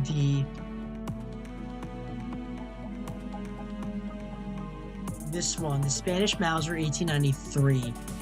It's funny because I keep bringing up stuff that was used in the Philippine-American War, and this was by the Spanish, and the Filipinos used this one, but this was designed in Germany for the Spanish. Weighing in at 8.8 pounds with an overall length of 48.5 inches, this may look familiar as we fired its cousin, the Ottoman 1893. It's a good looking to weapon. load up, pop it open, and strip in your 5 rounds of 7mm Mauser. Not too bad. Push against I that think close that would. action, we are ready. Long with a bit of heft, our balance point is just behind. She'd like it if it was, if her outfit was a bit more classical. The knurling on our flag safety gives some positive texturing, and our 2-stage trigger has a smooth light first stage with a nice crisp second. Sights could stand There we go. Not too bad. Push against that cock on close action, we are ready. Long with a bit of heft, our balance point is just behind the rear sight, so it's okay. Our action is clean, solid controlled feed, and extraction. The knurling on our flag safety gives some positive texturing, and our 2-stage trigger has a smooth light first stage with a nice crisp second. Sights could stand to be taller for rapid acquisition, but we have a V-notch ladder rear with a dovetailed barleycorn front. Recoil is on the milder side of moderate, this one. and when we're out, our follower blocks the I'd love to own one of these. This rifle is so good that it's almost boring, which is probably best for actual combat. No wonder it became a worldwide sensation. If you'd like to know more, subscribe to See an Arsenal. So there's that, and then that was for her. That was for her. So I decided I like that. Unfortunately, with Kirispika, I'm not as familiar. I'm not really that familiar with a lot of the other Vtuber members. I do feel like I need to check them out. But she, Spika of, I don't know her very well. I don't know her very well, so I couldn't really give her a T-Doll style gun for that. I've already covered this. Something I think I should cover is volunteer guerrilla operations. They always have like some kind of catchy name in GFL, like anti-rain team, squad 404, or team defy. So I decided on like volunteer guerrilla operations for the part-time super terrorists. Kirsha gets the Chris K-10, which is, hold on.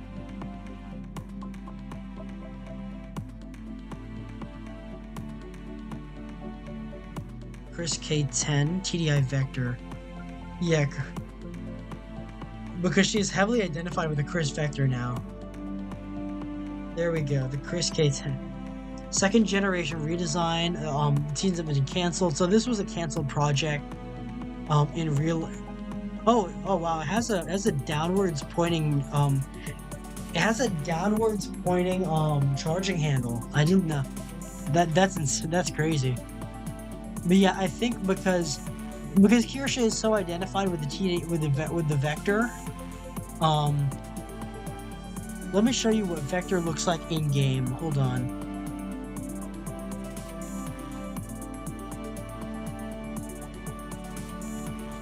Vector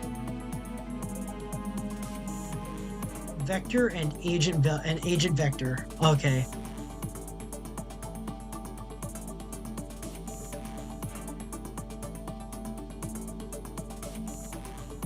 Oh, hello.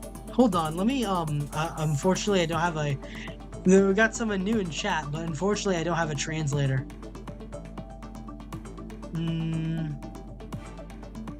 Is that Chinese?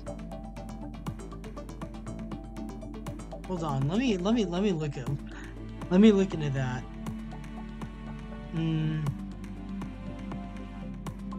Where is that?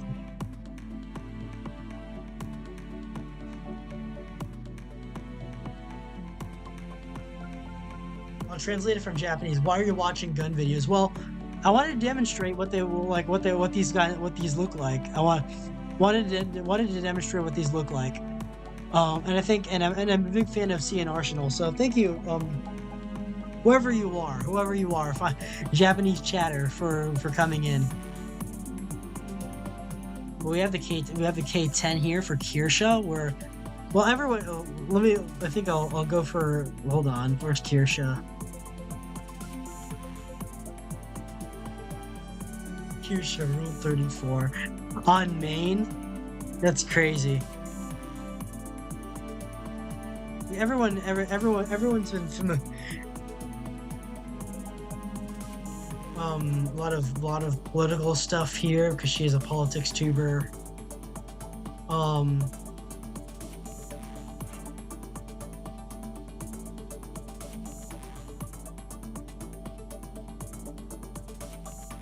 Where is that? Hold on. Oh, that's a bit sensitive. Okay, this is yeah, this one for Kirsha. Of course, everyone knows what Kirsha looks like if you're into her. She's been heavily identified with Vector. That's Vector. And of course we have our and we have Vector, and they have their own Vector, but this is, I feel like, a redesign enough for it to be distinct. Something for Kiba Wu. Hold on. For Kiba Wu, the CMG Mark 47. Hold on. Where's Kiba Wu?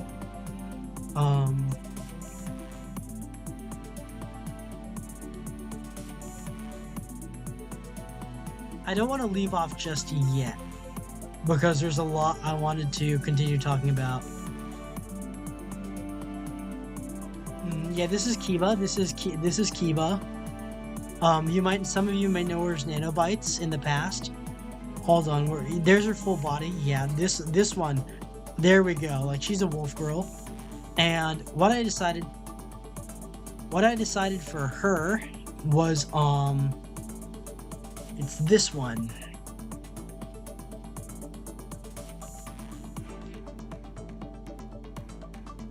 Where is that? Hold on.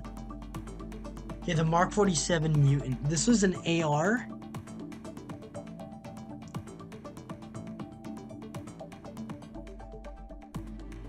this one is an AR intended for the AK magazines, and look, she's American. I think she prefers AKs though, but having that all together, I think really ties it together. It's good.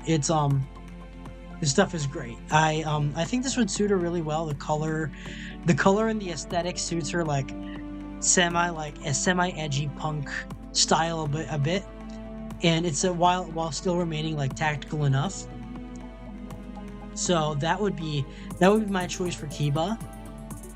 Moonshine Animations.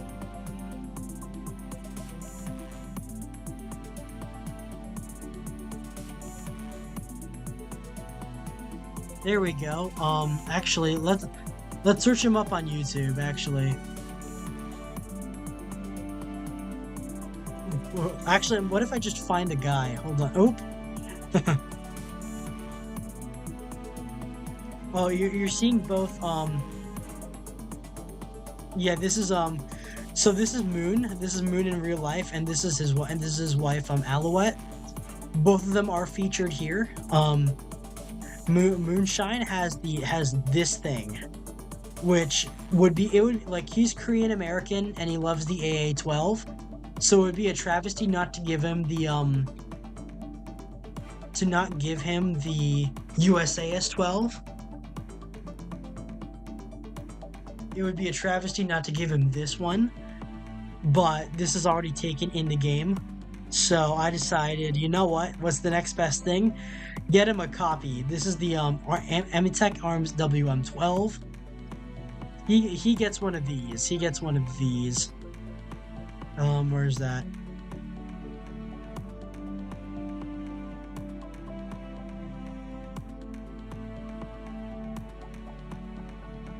Yeah, this looks good. Where's that? No, there we go. This looks good.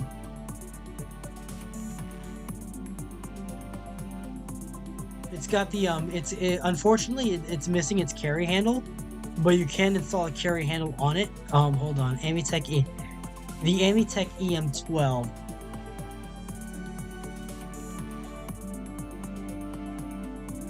So like, anyways, because Moon is Korean, decided, you know what, like this is basically going to be his favorite weapon anyway, so let's keep him with that. And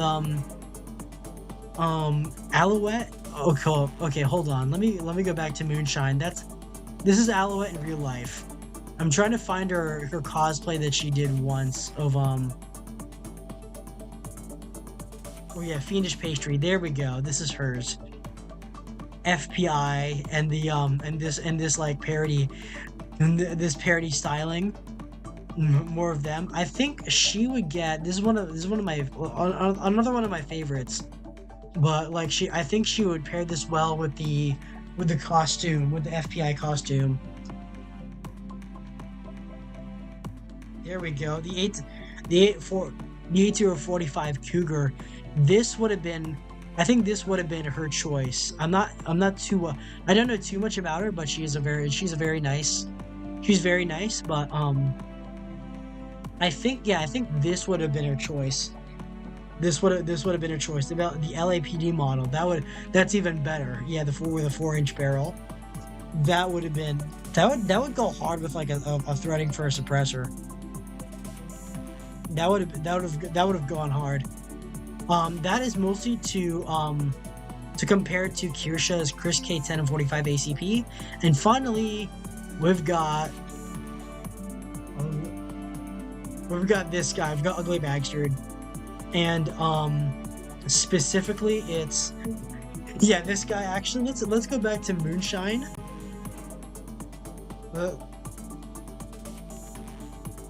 Let's go back to Moonshine because I want to show this off.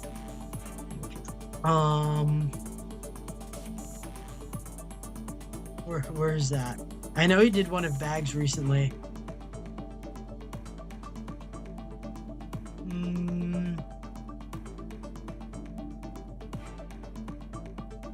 Actually, hold on.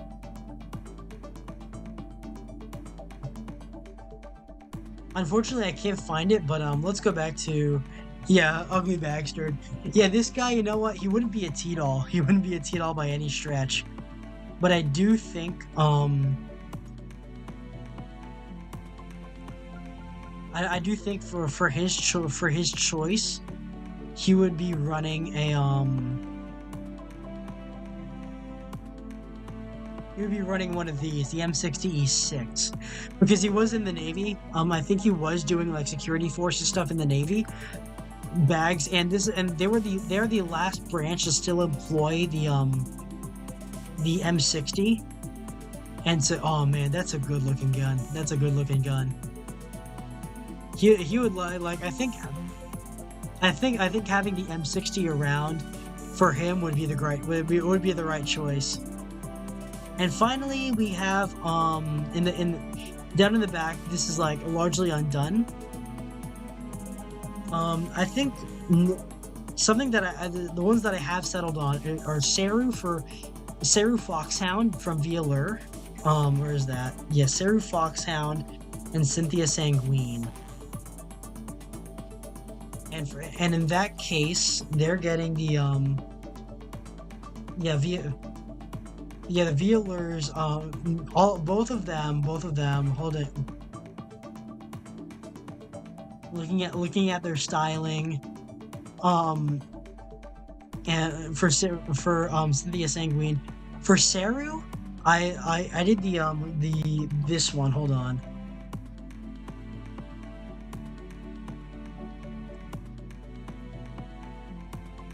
This one would have this one would have fit her aesthetic really well. I think because of like both her RoboCop aesthetic, the fact that she's I know she's Moldovan. I know she's Russian Moldovan, who speaks a lot of Russian, but she lives in the U.S. for now. So having one U.S. caliber Russian rifle, and it's high tech. It's got this recoil balancing system in it. For like it's high tech, like kind of like she's the RoboCop girl of Vtuber. I've been following her for a while. I think the Kalashnikov SR1 would fit her the most. And then finally we have our second one. This one, she does have a definable rifle. This is some sort of like undefined AK pattern. Unfortunately, a lot of the AKs and the AK Alpha, where is that? AK Alpha. AK Alpha has been taken by Girls Frontline themselves, and has most AK variants and Galil variants. So for her, I decided to get her for styling. I think PSA Vuk and 300 Blackout. This technically isn't out yet, but I think this looks pretty close to her version. Oh, where is that? This looks pretty close to her version, in my opinion. Oh man, it's 8 o'clock already. But anyways, I think that's that. I think that's all I have for now. Anyways, okay, I do have one last one, which is Shibby, which is like I said, the Colt Cobra, specifically the Cobra, in the 1972, the second generation model. This is a really pretty model, and for that in that case, would be doing for her. Hold on. Yeah, the Colt Cobra for her. Where's her? Hold on.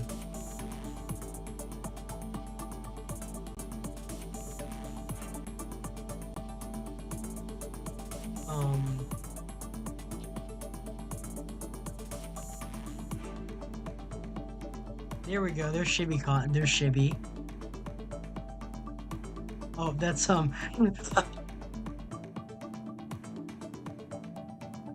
on. Let me see if I can get a full body of Shibby.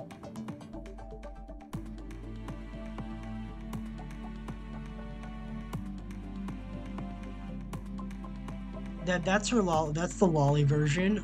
This is the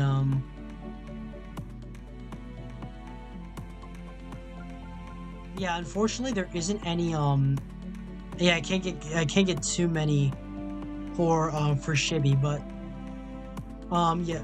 And yeah, her skin, like the skin tone changed. Hold on, there's no gallery. There's no gallery for Chibi.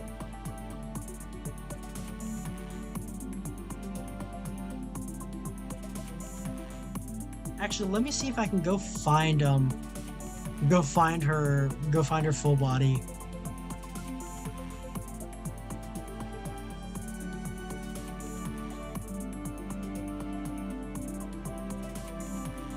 Oh, she's on vacation currently. Let me go find it. Hold on.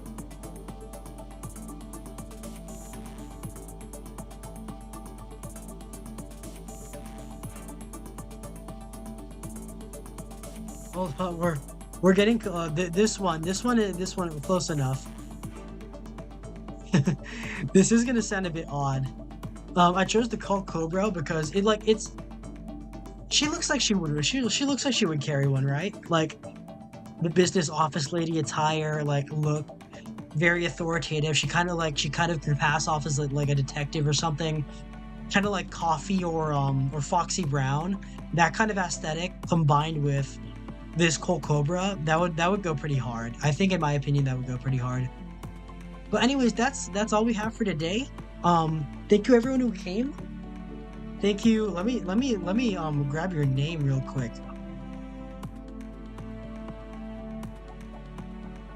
Let me grab your name real quick. Unfortunately, I don't know how to pronounce it.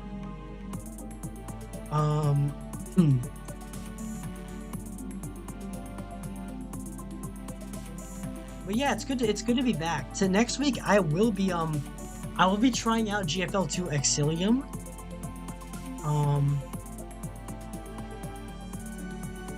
Thank you, Japanese chatter. I can't remember the name of. I don't know the name of.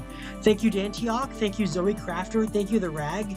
Thank you, Random Per. Thank you, Miguel Ruiz. Thank you, and yeah, thank you, Dantiok. Thank you, everyone who came. O2 love, and I will be seeing you guys next week. On Monday and on Wednesday. All right, let's see who's live. Oh, it's already 8:03. Oh wow. There's Obake Pam. There's Ponko. There's Dax. Oh, there's Twitchy. There's Sheena. There's Risuri. Actually, just a chill day. You know what? I'll raid into Kara. I'll raid into Kara. Let him know that I picked out a gun for him. Picked out a really nice looking gun for him. Manual raid. Okay. Let's love, guys. I'll see you next time.